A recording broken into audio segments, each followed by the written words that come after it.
ಬಹುಶಃ ನಿನ್ನೆ 1919 ಕೈದೆ ತನಕ ನಾವು ಚರ್ಚೆಯನ್ನು ಮಾಡಿದೀವಿ. ಇವತ್ತು ಹೊಸದಾಗ ಬಂದವ್ರ ಕೈ ಎತ್ತಿರಿಮ್ಮ. ಇವತ್ತು ಫಸ್ಟ್ ಓಕೆ. ನಾವು ಈ ಹಿಂದೆ ಚರ್ಚೆ ಮಾಡಿದಂಗ ಕಂಪನಿಯ ಕೈದೆಗಳು, ಚಾರ್ಟರ್ ಕೈದೆಗಳು ಮತ್ತು ಬ್ರಿಟಿಷ್ ಸರ್ಕಾರ ಹೊರಡಿಸಿದಂತಹ ಕೈದೆಗಳು ಅಂತ ತಿಳ್ಕೊಂಡು 3 ರೀತಿಯಾಗಿರುವಂತಹ ಕೈದೆಗಳನ್ನ ಇಡೀ ಬ್ರಿಟಿಷರ 200 ವರ್ಷಗಳ ಕಾಲ ಆಡಳಿತದ ಸಮಯದಲ್ಲಿ ಹೊರಡಿಸಿರ್ತಕ್ಕಂಥ ಕೈದೆಗಳು ಅಂತ ತಿಳ್ಕೊಂಡು ಕರಿತೀವಿ.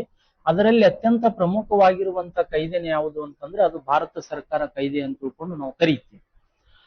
ಹಾಗಾದ್ರೆ ಭಾರತ ಸರ್ಕಾರ ಕೈದೆ ಏನೇನ್ ಹೇಳ್ತದೆ, ಇದ್ರ ಮುಖ್ಯಾಂಶಗಳು ಏನು ಅಂತಕ್ಕಂಥ ಚರ್ಚೆ ಮಾಡಿದಾಗ ಇದಕ್ಕೆ ಭಾರತ ಸಂವಿಧಾನದ ನೀಲಿ ನಕಾಶ ಅಂತ ತಿಳ್ಕೊಂಡು ಕರೀತಾರೆ. ಭಾರತ ಸಂವಿಧಾನದ ನೀಲಿ ನಕಾಶೆ. ಇದಕ್ಕೆ ಭಾರತ ಸಂವಿಧಾನದ ನೀಲಿ ನಕಾಶೆ ಅಂತ ಯಾಕೆ ಕರೆದ್ರು ಅಂತಂದ್ರ ಇಡೀ ಭಾರತ ಸಂವಿಧಾನದ ಮೂಲ ಬುನಾದಿನೇ ಯಾವ್ದಾಗ್ಯದ ಅಂತಂದ್ರ ಈ 1935ರ ಕೈದೆ ಆಗ್ಯದ. ಹಾಗಾಗಿ ಬಹುತೇಕ ಭಾರತ ಸಂವಿಧಾನದಲ್ಲಿರ್ತಕ್ಕಂಥ ಅಂಶಗಳನ್ನ ನಾವು ಯಾವ ಕೈದೆ ಮುಖಾಂತರ ಎರವಲು ಪಡ್ಕೊಂಡಿವಿ ಅಂತಂದ್ರ ಅದು 1935ರ ಭಾರತ ಸರ್ಕಾರ ಕೈದೆಗಳು ಅಂತ ತಿಳ್ಕೊಂಡು ನಾವು ಕರಿತೀವಿ. ಅದ್ರ ಜೊತೆಗೆ ಇದ್ರ ಇನ್ನೊಂದು ಏನ್ ಹೇಳ್ತದ ಅಂತಂದ್ರ RBI ಬ್ಯಾಂಕ್ ಸ್ಥಾಪನೆಗೆ ಕಾರಣೀಭೂತ ಆಗಿರ್ತಕ್ಕಂಥ ಕೈದೆ ಯಾವುದು ಅಂತಂದ್ರ ಅದು 1935ರ ಭಾರತ ಸರ್ಕಾರ ಕೈದೆ ಅಂತ ತಿಳ್ಕೊಂಡು ಕರಿತೀವಿ. ಈ ಕಾಯ್ದೆಯ ಮುಖಾಂತರ ಭಾರತ ದೇಶದೊಳಗ ಇಲ್ಲಿ 1937ರ ಸಂದರ್ಭದಲ್ಲಿ ಏನಾಯ್ತು ಅಂತಂದ್ರೆ ಸ್ಥಾಪನೆ ಆಯ್ತು ಅಂತ ತಿಳ್ಕೊಂಡು ನಾವು ಕರಿತೀವಿ. ಹಾಗಾದ್ರ RBI ಬ್ಯಾಂಕ್ ಸ್ಥಾಪನೆ ಆದಂತ ಸಂದರ್ಭದಲ್ಲಿ ಇದು ಕೂಡ ಏನಾಗಿತ್ತು ಅಂತಂದ್ರ ಕಾಯ್ದೆ ಸುಮಾರು ಎಲ್ಲಿ ತನಕ ಅಸ್ತಿತ್ವದಾಗ ಇರ್ತದ RBI ಬ್ಯಾಂಕ್ ಅಂತಂದ್ರ 1949 ನವೆಂಬರ್ 1ಕ್ಕೆ ರಾಷ್ಟ್ರೀಕರಣ ಆಗ್ತದೆ. ಆ 49ರವರೆಗೂ ಕೂಡ ಬರ್ಮಾ ದೇಶದ RBI ಬ್ಯಾಂಕ್ ಆಗಿ ಮತ್ತು ಪಾಕಿಸ್ತಾನದ RBI ಬ್ಯಾಂಕ್ ಆಗಿ ಕೆಲಸ ಮಾಡಿರ್ತಕ್ಕಂಥದ್ದು ಯಾವುದು ಅಂತಂದ್ರ ರಿಸರ್ವ್ ಬ್ಯಾಂಕ್ ಆಫ್ ಇಂಡಿಯಾ ಅಂತ ತಿಳ್ಕೊಂಡು ನಾವು ಕರಿತೀವಿ.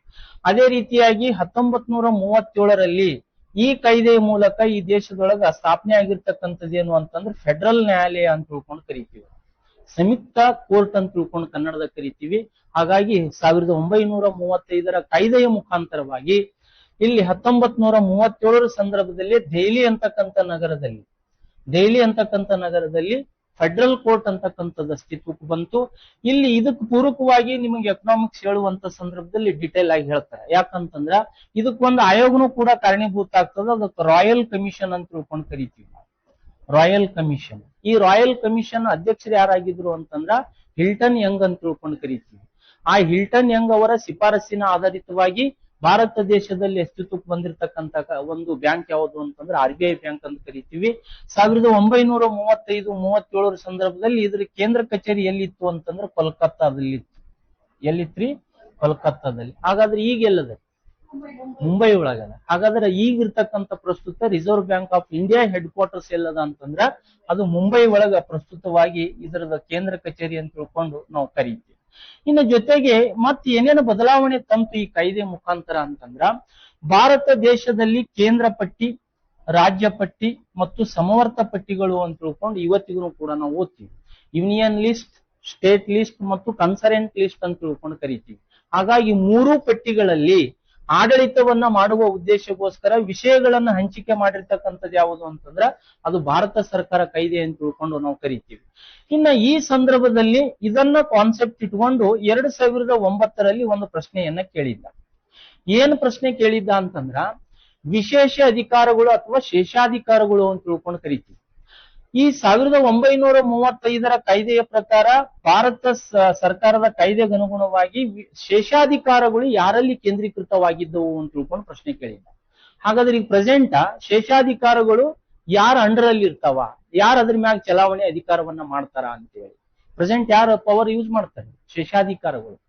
ಶೇಷಾಧಿಕಾರಗಳು ಮೀನ್ಸ್ ಏನು ಅಂತಂದ್ರ ಕೇಂದ್ರ ಪಟ್ಟಿ, ರಾಜ್ಯ ಪಟ್ಟಿ ಮತ್ತು ಸಮವರ್ತ ಪಟ್ಟಿಯಲ್ಲಿ ಇರದೇ ಇರುವಂತಹ ವಿಷಯಗಳನ್ನ ಎಲ್ಲಿರ್ತಾವ ಅಂತಂದ್ರೆ ಶೇಷಾಧಿಕಾರದಾಗ ಇರ್ತಾವ.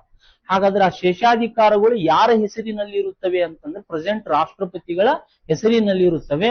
ಹಾಗಾದ್ರ 1935ರ ಕಾಯ್ದೆಗೆ ಅನುಗುಣವಾಗಿ ಈ ದೇಶದಲ್ಲಿ ಶೇಷಾಧಿಕಾರಗಳು ಯಾರ ಕೈಗಿತ್ತು ಅಂತಂದ್ರೆ ವೈಸ್ ರಾಯನ ಕೈಯಲ್ಲಿದ್ದು. ಯಾರ ಕೈಗಿದ್ದು ರೀ? ವೈಸ್ ರಾಯನ ಕೈಯಲ್ಲಿ.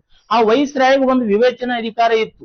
ವೈಸ್ರಾಯ ಶೇಷಾಧಿಕಾರಗಳನ್ನ ಪ್ರಾಂತೀಯ ಸರ್ಕಾರಕ್ಕಾದ್ರೂ ಕೂಡ ರಚನೆ ಮಾಡೋಕೆ ಅವಕಾಶ ಕೊಡಬಹುದಿತ್ತು, ಅಥವಾ ಕೇಂದ್ರಕ್ಕೂ ಕೂಡ ಆ ವಿಷಯಗಳ ಮೇಲೆ ಕಾನೂನು ಮಾಡುವಂತ ಅವಕಾಶವನ್ನ ನೀಡಬಹುದಾಗಿತ್ತು. ಒಟ್ಟಾರೆ ಅಲ್ಟಿಮೇಟ್ ಪವರ್ ಶೇಷಾಧಿಕಾರಗಳು ವೈಸ್ರಾಯನ ಸ್ವತ್ತಾಗಿತ್ತು ಅಂತ ತಿಳ್ಕೊಂಡು ನಾವು ಇಲ್ಲಿ ಕರಿತೀವಿ. ಇನ್ನು ಜೊತೆಗೆ ಕೇಂದ್ರದಲ್ಲಿರುವಂತ ದ್ವಿ ಸರ್ಕಾರವನ್ನ ರದ್ದುಪಡಿಸಲಾಯಿತು ಮತ್ತು ಪ್ರಾಂತೀಯ ಪ್ರದೇಶದಲ್ಲಿ ಇದ್ದಿರುವಂತ ದ್ವಿ ಸರ್ಕಾರವನ್ನ ರದ್ದುಪಡಿಸಲಾಯಿತು ಅಂತ ತಿಳ್ಕೊಂಡು ಕೂಡ ಈ ಕಾಯ್ದೆಯ ಮುಖಾಂತರ ನಾವು ಕರಿತೀವಿ. ಇನ್ನು ಜೊತೆಗೆ ಸಾರ್ವಜನಿಕ ಆಯೋಗಗಳನ್ನ ರಚಿಸಲ್ಪಟ್ಟವು ಅಂತ ತಿಳ್ಕೊಂಡು ಕರಿತೀವಿ. ಸಾರ್ವಜನಿಕ ಆಯೋಗಗಳು, ಪಬ್ಲಿಕ್ ಕಮಿಷನ್ಸ್ ಗಳನ್ನ ಕ್ರಿಯೇಟ್ ಆಗಿರತಕ್ಕಂಥದ್ದು ಯಾವಾಗ ಅಂತಂದ್ರ ಅದು 1935ರ ಭಾರತ ಸರ್ಕಾರ ಕಾಯ್ದೆಯ ಮುಖಾಂತರ ಏನಾಗ್ತದ ಅಂತಂದ್ರ ಅದು ಕ್ರಿಯೇಟ್ ಆಗಿರುವಂತದ್ದು. ಇನ್ನು ಜೊತೆಗೆ ಇದು ಅಲ್ಲದೆ ಪ್ರಶ್ನೆ ಇನ್ನೂ ಏನ್ ಕೇಳಿದ್ರ ಮ್ಯಾಗ ಅಂತಂದ್ರ 1935ರ ಕಾಯ್ದೆಗೆ ಮೊಹಮ್ಮದ್ ಅಲಿ ಜಿನ್ನಾ ಅವ್ರು ಏನಂತ ಕರೆದ್ರು ಅಂತ ತಿಳ್ಕೊಂಡು ಪ್ರಶ್ನೆ ಕೇಳ್ಯಾರ. ಇದಕ್ಕೆ ಏನಂತ ಕರೀತಾರ ಮೊಹಮ್ಮದ್ ಅಲಿ ಜಿನ್ನಾ ಅಂತಂದ್ರ ಕೊಳೆತ ರಾಜ್ಯಾಂಗದ ಸೃಷ್ಟಿ ಅಂತ ತಿಳ್ಕೊಂಡು ಕರೀತಾರ. ಕೊಳೆತ ರಾಜ್ಯಾಂಗದ ಸೃಷ್ಟಿ ಅಂತ ತಿಳ್ಕೊಂಡು ಜಿನ್ನಾ ಅವರು ಇದಕ್ಕ ಕರೆದಿರುವಂತದ್ದು. ಹಾಗಾಗಿ ಇದನ್ನು ಕೂಡ ಪ್ರಶ್ನೆ ಆಗಿರುವಂತದ್ದು. ಹಾಗಾಗಿ 1935ರ ಭಾರತ ಸರ್ಕಾರದ ಕಾಯ್ದೆಗೆ ಜಿನ್ನಾ ಅವರು ಏನಂತ ಕರೆದ್ರು ಅಂತಂದ್ರ ಕೊಳೆತ ರಾಜ್ಯಾಂಗದ ಸೃಷ್ಟಿ ಅಂತ ತಿಳ್ಕೊಂಡು ಇವ್ರು ಕರೀತಾರ. ಹಾಗಾಗಿ ಇವು ಇಷ್ಟ್ರ ಮ್ಯಾಗ ಏನಾಗ್ಯದ ಅಂತಂದ್ರೆ ಇಲ್ಲಿ ತನಕ ಪ್ರಶ್ನೆ ಆಗಿರುವಂತದ್ದು. ಇನ್ನೊಂದ್ಸಲ ರಿಪೀಟ್ ಮಾಡ್ತೀನಿ, ಭಾರತ ಸಂವಿಧಾನದ ನೀಲಿ ನಕಾಶೆ ಅಂತ ತಿಳ್ಕೊಂಡು ಕರೀತಾರ. RBI ಬ್ಯಾಂಕ್ಗೆ ಅವಕಾಶ ಮಾಡಿ ಕೊಟ್ಟಂತ ಕಾಯ್ದೆ ಯಾವುದು ಅಂತಂದ್ರೆ 1935ರ ಕಾಯ್ದೆ. ಇದೇ ಕಾಯ್ದೆಯ ಮೂಲಕ ಭಾರತ ದೇಶದಲ್ಲಿ ಫೆಡರಲ್ ನ್ಯಾಯಾಲಯ ಅಂತಕ್ಕಂಥದ್ದು ಅಸ್ತಿತ್ವಕ್ಕೆ ಬಂತು. ಎಲ್ಲಿ ಸ್ಥಾಪನೆ ಆಯ್ತು ಅಂತಂದ್ರೆ ಡೆಲ್ಲಿ ಒಳಗೆ ಸ್ಥಾಪನೆ ಆಯ್ತು. ಈ ರಾಯಲ್ ಕಮಿಷನ್ ಅಧ್ಯಕ್ಷರು ಯಾರಾಗಿದ್ರು ಅಂತಂದ್ರೆ ಹಿಲ್ಟನ್ ಯಂಗ್ ಆಗಿದ್ದ. ಆ ಹಿಲ್ಟನ್ ಯಂಗ್ ಅವರ ಶಿಫಾರಸಿಗೆ ಆಧಾರಿತವಾಗಿ RBI ಬ್ಯಾಂಕ್ ಅಸ್ತಿತ್ವಕ್ಕೆ ಬಂತು. ಆ RBI ಬ್ಯಾಂಕ್ ಮೊದಲ ಕೇಂದ್ರ ಕಚೇರಿ ಕೋಲ್ಕತ್ತಾದೊಳಗಿತ್ತು. ಪ್ರಸ್ತುತವಾಗಿ ಎಲ್ಲದ ಅಂತಂದ್ರೆ ಮುಂಬೈ ಒಳಗದ. ಹಾಗಾದ್ರ ಭಾರತ ಸರ್ಕಾರ ಕಾಯ್ದೆಗೆ ಅನುಗುಣವಾಗಿ ಭಾರತದಲ್ಲಿ ಆಡಳಿತವನ್ನ ಮಾಡುವ ಉದ್ದೇಶಗೋಸ್ಕರ ಕೇಂದ್ರ ಪಟ್ಟಿ, ರಾಜ್ಯ ಪಟ್ಟಿ, ಸಮವರ್ತ ಪಟ್ಟಿ ಅಂತಕ್ಕಂಥ ವಿಷಯಗಳನ್ನ ವರ್ಗೀಕರಣ ಮಾಡ್ತು. ಅದರ ಜೊತೆಯಲ್ಲಿ ಇದ್ದಿರ್ತಕ್ಕಂಥ ಶೇಷಾಧಿಕಾರಗಳನ್ನ ವೈಸ್ರಾಯನ ಸ್ವತ್ತಾಗಿದ್ವು. ಈಗ ಪ್ರೆಸೆಂಟ್ ಯಾರ ಕೈಯಲ್ಲಿದೆ ಅಂತಂದ್ರೆ ರಾಷ್ಟ್ರಪತಿಗಳ ಕೈಯಲ್ಲಿದೆ. ಜೊತೆಗೆ ಇಲ್ಲಿ ಕೇಂದ್ರ ಪ್ರಾಧಿಕಾರ ಅಂತಕ್ಕಂಥದ್ದಾಗಿರ್ಬೋದು, ಅಥವಾ ಈ ಒಂದು ಭಾರತ ಸರ್ಕಾರ ಕಾಯ್ದೆಗೆ ಏನಂತ ಕರೆದ್ರು ಜಿನ್ನಾ ಅವರು ಅಂತಂದ್ರೆ ಕೊಳೆತ ರಾಜ್ಯಾಂಗದ ಸೃಷ್ಟಿ ಅಂತ ಕರೆದ್ರು. ಇನ್ನು ಜೊತೆಗೆ ಇಲ್ಲಿ ಸಾರ್ವಜನಿಕ ಆಯೋಗಗಳನ್ನ ರಚಿಸಲ್ಪಟ್ಟವು ಅಂತ ತಿಳ್ಕೊಂಡು ಕೂಡ ನಾವು ಕರಿತೀವಿ. ಇಷ್ಟು ಈ 1935ರ ಕಾಯ್ದೆ ಬಂತು ಅಂತಂದ್ರ ಇದ್ರ ಬಗ್ಗೆ ಏನಿರ್ಬೇಕು ಅಂತಂದ್ರೆ ಫೋಕಸ್ ಇರ್ಬೇಕು. ಬಟ್ ಎಕ್ಸಾಮಿಗೆ ಹೆಂಗ್ ಕೇಳಗತ್ತಾನ ಅಂತಂದ್ರ 1935ರ ಕಾಯ್ದೆಯ ಪ್ರಕಾರ ಈ ಕೆಳಗಿನಲ್ಲಿ ತಪ್ಪಾದದನ್ನು ಗುರುತಿಸಿ ಅಂತ ಕೇಳ್ತಾನೆ. ಅಟ್ಟು ಕೊಟ್ಟಿರ್ತಾನ, ಒಂದು ತಪ್ಪು ಕೊಟ್ಟಿರ್ತಾನೆ. ಹಂಗಾದ್ರೆ ನಮಗೆ ಇದ್ರ ಬಗ್ಗೆ ಏನ್ ಗೊತ್ತಿರ್ಬೇಕು ಅಂತಂದ್ರೆ ಡಿಟೇಲ್ ಆಗಿ ಕಾನ್ಸೆಪ್ಟ್ ಗೊತ್ತಿರ್ಬೇಕು. ಒಂದ್ ಲೈನ್ ಸ್ಟೋರಿ ಹೋಯ್ತ್ರೆ ಮಾಡು. ನಾನು ನಿನ್ನೆ ಹೇಳದ್ ನಿಮಗೆ, ಇತಿಹಾಸದ ಪಿತಾಮಹ ಯಾರು? ಹೆರೋಡೋಟಸ್. ಇತಿಹಾಸದ ಎರಡನೇ ಪಿತಾಮಹ ಅಂತ ಯಾರಿಗೆ ಕರೀತಾರ ಅಂದ್ರೆ ಗೊತ್ತಿಲ್ಲ ನಮ್ಗೆ. ಭಾರತದ ಮೊದಲ ರಾಷ್ಟ್ರಪತಿ ಯಾರು ಗೊತ್ತಾರ? 5ನೇ ರಾಷ್ಟ್ರಪತಿ ಯಾರು? ಗೊತ್ತಿಲ್ಲ. 6ನೇ ರಾಷ್ಟ್ರಪತಿ ಯಾರು? ಗೊತ್ತಿಲ್ಲ. ಮೊದಲ ದಲಿತ ರಾಷ್ಟ್ರಪತಿ ಯಾರು? ಗೊತ್ತಿಲ್ಲ. ಯಾರೇ ಮೊದಲ ದಲಿತ ರಾಷ್ಟ್ರಪತಿ? ಭಾರತ ದೇಶದ ಮೊಟ್ಟ ಮೊದಲ ದಲಿತ ರಾಷ್ಟ್ರಪತಿ ಯಾರು? KR ನಾರಾಯಣ್. ಭಾರತ ದೇಶದ ಮೊಟ್ಟ ಮೊದಲ ಮುಸ್ಲಿಂ ರಾಷ್ಟ್ರಪತಿ ಯಾರು? ಜಾಕಿರ್ ಹುಸೇನ್. ಯಾರ್ರಿ? ಜಾಕಿರ್ ಹುಸೇನ್. ಈ ರೀತಿ ಏನ್ ಮಾಡ್ಬೇಕು ಅಂತಂದ್ರೆ ಆ ಕಾನ್ಸೆಪ್ಟ್ ಬಗ್ಗೆ ನಿಮ್ಗೆ ಗೊತ್ತಿರ್ಬೇಕು. ಇನ್ನು ಮುಂದುವರೆದು ಎಲ್ಲದ್ರಮ್ಮ ನೆಕ್ಸ್ಟ್ ಇದು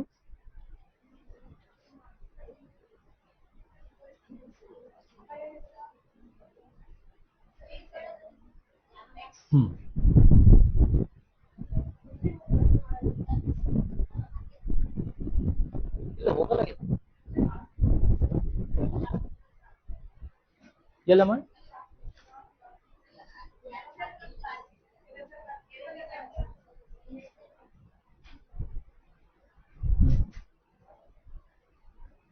ಇದರ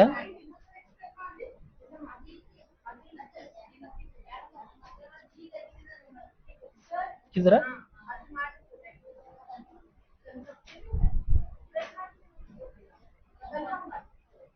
ಓಕೆ ಹೇಳ್ರಮ್ಮ ಯಾರು?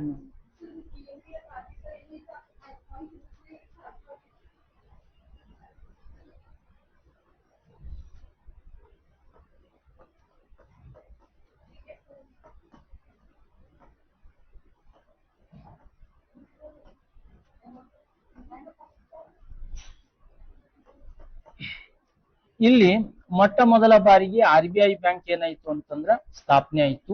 ಇದ್ರ ಬಗ್ಗೆ ಹೆಚ್ಚಿಗೆ ಹೇಳೋದ ಅಗತ್ಯ ಇಲ್ಲಮ್ಮ. RBI ಬ್ಯಾಂಕ್ ಸ್ಥಾಪನೆ ಆಯ್ತು. ಇದು ರಾಯಲ್ ಕಮಿಷನ್ ಆಧಾರಿತವಾಗಿ ರಚನೆ ಆಗಿರುವಂತದ್ದು. ಈ ರಾಯಲ್ ಕಮಿಷನ್ ಅಧ್ಯಕ್ಷರು ಯಾರಾಗಿದ್ರು ಅಂತಂದ್ರ ಹಿಲ್ಟನ್ ಯಂಗ್ ಅಂತಕ್ಕಂಥವ್ರು ಏನಾಗಿದ್ರು ಅಂತಂದ್ರೆ ಇದ್ರ ಪ್ರೆಸಿಡೆಂಟ್ ಆಗಿ ಕೆಲಸ ಮಾಡಿದ್ರು. ಇನ್ನು ಜೊತೆಗೆ ಇದಕ್ಕೆ ಏನಂತ ಕರಿತೀವಿ ಅಂತಂದ್ರೆ ಭಾರತ ಸಂವಿಧಾನದ ನೀಲಿ ನಕಾಶ ಅಂತ ತಿಳ್ಕೊಂಡು ಕರೀತಾರೆ. ಭಾರತ ಸಂವಿಧಾನದ ನೀಲಿ ನಕಾಶ ಅಂತ ಕರೀತಾರ. ಇನ್ನು ಜೊತೆಗೆ ಕೇಂದ್ರ ಪಟ್ಟಿ, ರಾಜ್ಯ ಪಟ್ಟಿ ಮತ್ತು ಸಮವರ್ತ ಪಟ್ಟಿ ಅಂತಕ್ಕಂಥ 3 ಭಾಗಗಳನ್ನಾಗಿ ವರ್ಗೀಕರಣ ಮಾಡಿರ್ತಕ್ಕಂಥ ಆಕ್ಟ್ ಯಾವುದು ಅಂತಂದ್ರ ಅದು ಇಂಡಿಯನ್ ಗೌರ್ಮೆಂಟ್ ಆಕ್ಟ್ ಅಂತ ತಿಳ್ಕೊಂಡು ಕರಿತೀವಿ. ಇಲ್ಲಿ ಶೇಷಾಧಿಕಾರಗಳು ಅಂತಕ್ಕಂಥದ್ದು ವೈಸ್ ರಾಯ್ಗೆ ಏನ್ ಮಾಡಿದ್ರು ಅಂತಂದ್ರೆ ಹೆಚ್ಚಿನ ಅಧಿಕಾರವನ್ನು ಕೊಟ್ಟಿದ್ರು.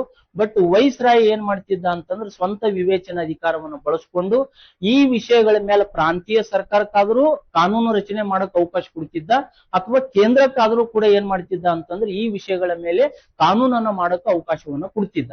ಒಟ್ಟಾರೆ ವಿವೇಚನಾ ಅಧಿಕಾರದಲ್ಲಿ ಶೇಷಾಧಿಕಾರಗಳು ಯಾರು ಚಲಾವಣೆ ಮಾಡ್ತಿದ್ರು ಅಂತಂದ್ರ ಅದು ವೈಸ್ ರಾಯ ಮಾಡ್ತಿದ್ದ ಅಂತ ತಿಳ್ಕೊಂಡು ನೋಡ್ತೀವಿ. ಇನ್ನು ಜೊತೆಗೆ ಸಾರ್ವಜನಿಕ ಆಯೋಗಗಳು ರಚಿಸಲ್ಪಟ್ಟದ್ದು ಯಾವಾಗ ಅಂತಂದ್ರೆ ಈ ಕಾಯ್ದೆಯ ಮೂಲಕ. ಇವತ್ತಿರ್ತಕ್ಕಂತಹ SC/ST ಆಯೋಗ ಆಗಿರ್ಬೋದು, ಮಹಿಳಾ ಆಯೋಗ ಆಗಿರ್ಬೋದು, ಮೈನಾರಿಟಿ ಆಯೋಗ ಆಗಿರ್ಬೋದು, OBC ಆಯೋಗ ಆಗಿರ್ಬೋದು, ಇಂಥ ಆಯೋಗಗಳನ್ನ ರಚಿಸಲ್ಪಟ್ಟದ್ದು ಮತ್ತ ಅದನ್ನ ರಚನೆ ಮಾಡಕ್ ಆರಂಭ ಮಾಡೋದು ಯಾವಾಗ ಅಂತಂದ್ರೆ 1935 ಕಾಲಘಟ್ಟದಲ್ಲಿ ಅಂತ ತಿಳ್ಕೊಂಡು ಕರಿತೀವಿ. ಇಷ್ಟೇನು ಅಂತಂದ್ರೆ ಇದಕ್ಕೆ ಸಂಬಂಧಪಟ್ಟದ್ದು. ಏನಾದ್ರೂ ಡೌಟ್?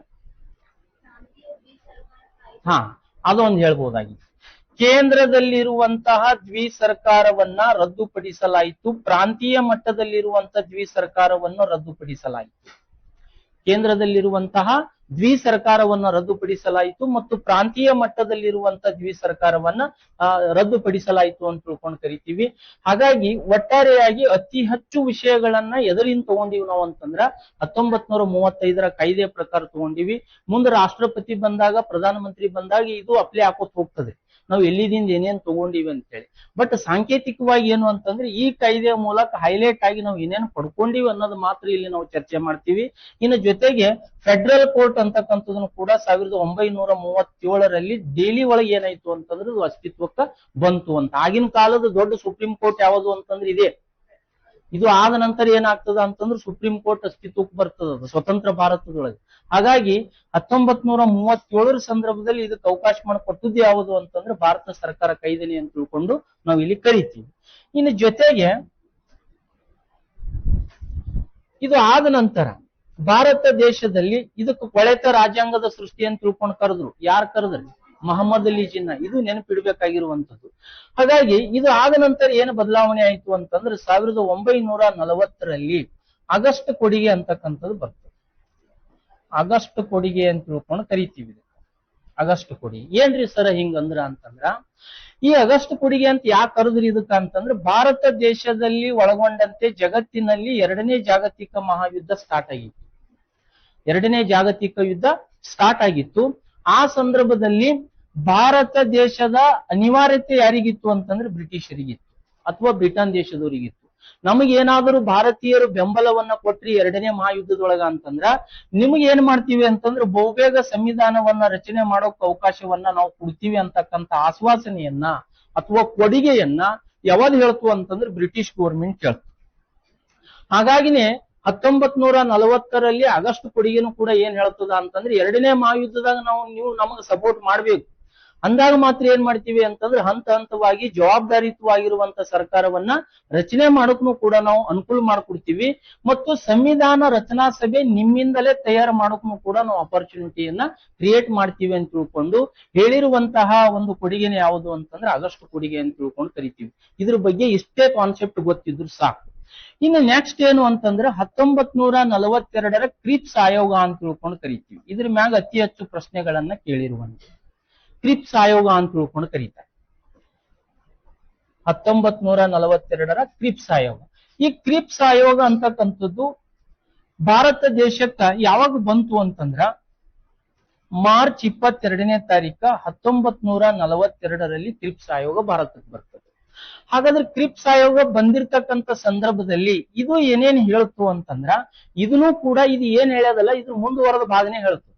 ನೀವು ನಮಗೆ ಏನ್ ಮಾಡ್ಬೇಕು ಅಂತಂದ್ರೆ ಜರ್ಮನಿ ದೇಶ ನಮ್ಮ ಮೇಲೆ ಹೆಚ್ಚಿಗೆ ಶಕ್ತಿ ಪ್ರದರ್ಶನ ಮಾಡಾಗುತ್ತದೆ. ಹಾಗಾಗಿ ಜರ್ಮನಿ ದೇಶಕ್ಕೆ ನಾವು ಪಾಠ ಕಲಿಸ್ಬೇಕು ಅಂತಂದ್ರೆ ಭಾರತ ದೇಶದ ಸಂಪೂರ್ಣ ಬೆಂಬಲವನ್ನ ನಮಗ್ ನೀವು ಕೊಡ್ಬೇಕು ಅಂತಕ್ಕಂಥದ್ದು ಕ್ರಿಪ್ಸ್ ಪ್ರಸ್ತಾವನೆಗಳಲ್ಲಿ ಇತ್ತು.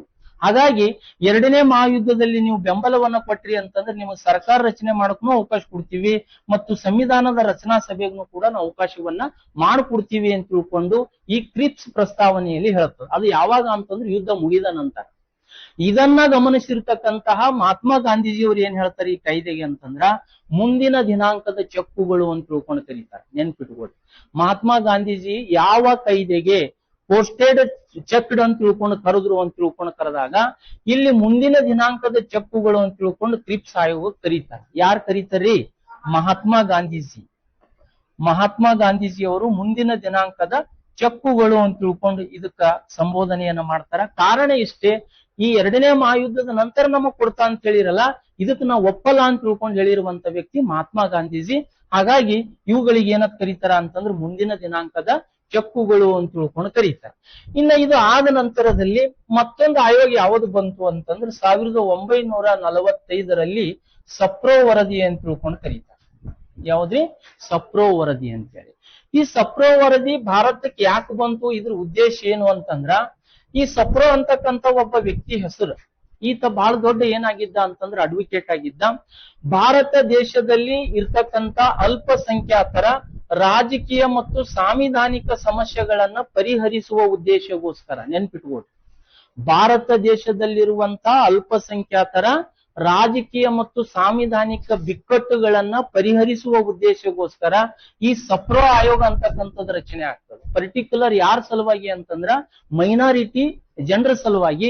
ಹಾಗಾಗಿ ಅಲ್ಪಸಂಖ್ಯಾತರಿಗಾಗಿ ರಚಿಸಲ್ಪಟ್ಟಂತಹ ಒಂದು ಆಯೋಗ ಯಾವ್ದಾಗಿತ್ತು ಅಂತಂದ್ರ ಅದು ಸಪ್ರೋ ಆಯೋಗ ಅಂತ ತಿಳ್ಕೊಂಡು ನಾವು ಕರಿತೀವಿ. ಹಾಗಾಗಿ ಇದು ಬಂದು ಇವರು ಎಲ್ಲ ಇರ್ತಕ್ಕಂಥ ಸಮಸ್ಯೆಗಳನ್ನ ಸ್ಟಡಿ ಮಾಡಿರ್ತಕ್ಕಂಥದ್ದು ಯಾವುದು ಅಂತಂದ್ರ ಸಪ್ರೋ ಕಮಿಟಿ ಅಂತ ತಿಳ್ಕೊಂಡು ನಾವು ಕರಿತೀವಿ. ಇನ್ನು ಇದು ಆದ ನಂತರ 1945ರಲ್ಲಿ ವೇವೆಲ್ ಆಯೋಗ ಅಂತ ತಿಳ್ಕೊಂಡು ಬರ್ತದೆ.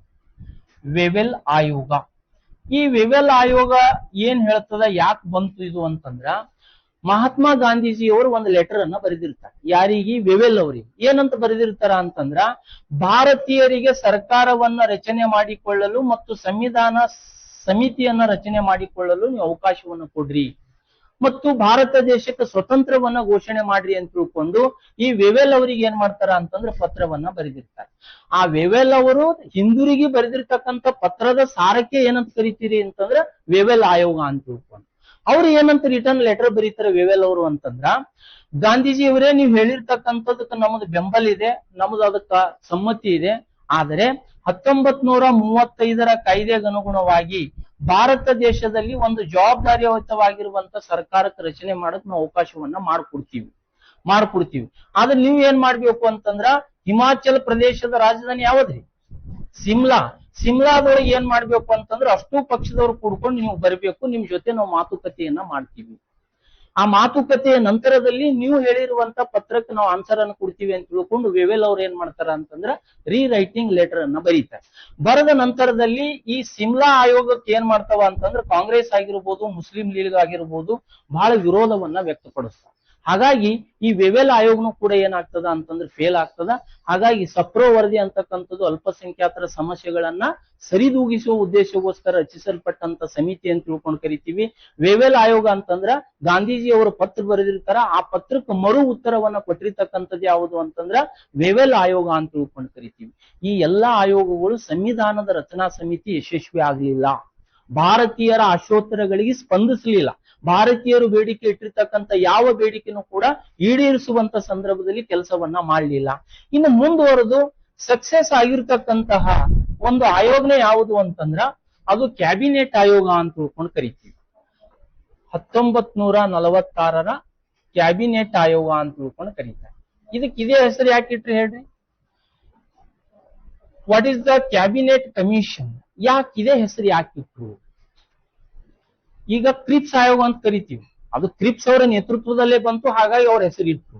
ಹಂಗ ಇದಕ್ಕೆ ಕ್ಯಾಬಿನೆಟ್ ಆಯೋಗ ಯಾಕೆ ಕರೆದ್ರು ಅಂತಂದ್ರ ನಿಮ್ಗೆ ಈಗಾಗಲೇ ಹೇಳಿನ ಫಸ್ಟ್ ಕ್ಲಾಸ್ದಾಗ 1945ರಲ್ಲಿ ಇಂಗ್ಲೆಂಡಿನೊಳಗೆ ಚುನಾವಣೆ ನಡೆದಿರ್ತಾರೆ, ಸಾರ್ವತ್ರಿಕ ಚುನಾವಣೆ. ಆ ಸಾರ್ವತ್ರಿಕ ಚುನಾವಣೆ ನಡೆದು ಕ್ಲೇಮೆಂಟ್ ಆಟ್ಲೆ ಅಂತಕ್ಕಂಥ ವ್ಯಕ್ತಿ ಲೇಬರ್ ಪಕ್ಷದಿಂದ ಬಂದು ಅಧಿಕಾರವನ್ನ ಹಿಡಿದಿರ್ತಾರೆ, ಅಂದ್ರೆ ಪ್ರಧಾನಮಂತ್ರಿ ಆಗಿರ್ತಾರೆ. ಹಾಗಾಗಿ ಆ ಕ್ಲೇಮೆಂಟ್ ಆಟ್ಲೆ ಅವರ ಕ್ಯಾಬಿನೆಟ್ಟಿನಲ್ಲಿ ಇರುವಂತ 3 ಜನರ ನೇತೃತ್ವದಲ್ಲಿ ಭಾರತಕ್ಕೆ ಬಂದಂತ ಆಯೋಗ ಯಾವುದು ಅಂತಂದ್ರೆ ಕ್ಯಾಬಿನೆಟ್.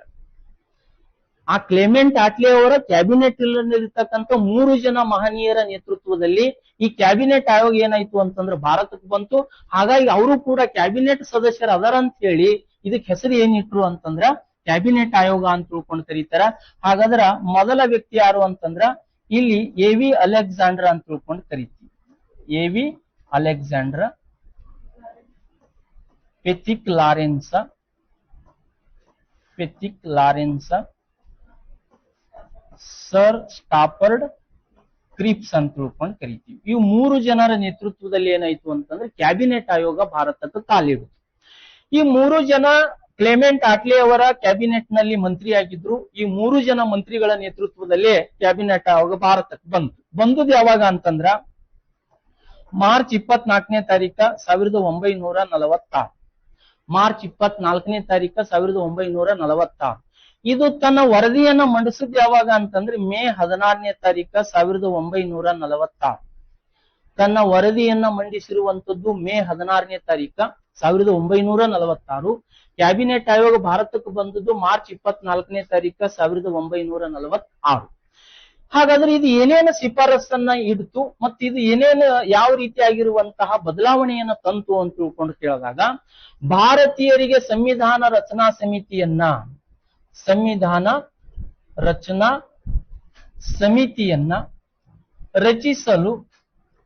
ರಚಿಸಲು ಅನುಮತಿಯನ್ನ ನೀಡಿ ಭಾರತೀಯರಿಗೆ ಸಂವಿಧಾನದ ಕಮಿಟಿಯನ್ನ, ಸಂವಿಧಾನದ ರಚನಾ ಸಭೆಯನ್ನ ರಚನೆ ಮಾಡಿಕೊಳ್ಳಲು ಅವಕಾಶವನ್ನ ಕೊಡ್ತು. ಇನ್ನು ಎರಡನೇದಾಗಿ ಏನು ಅಂತಂದ್ರ ಪಾಕಿಸ್ತಾನದ ಬೇಡಿಕೆಯನ್ನ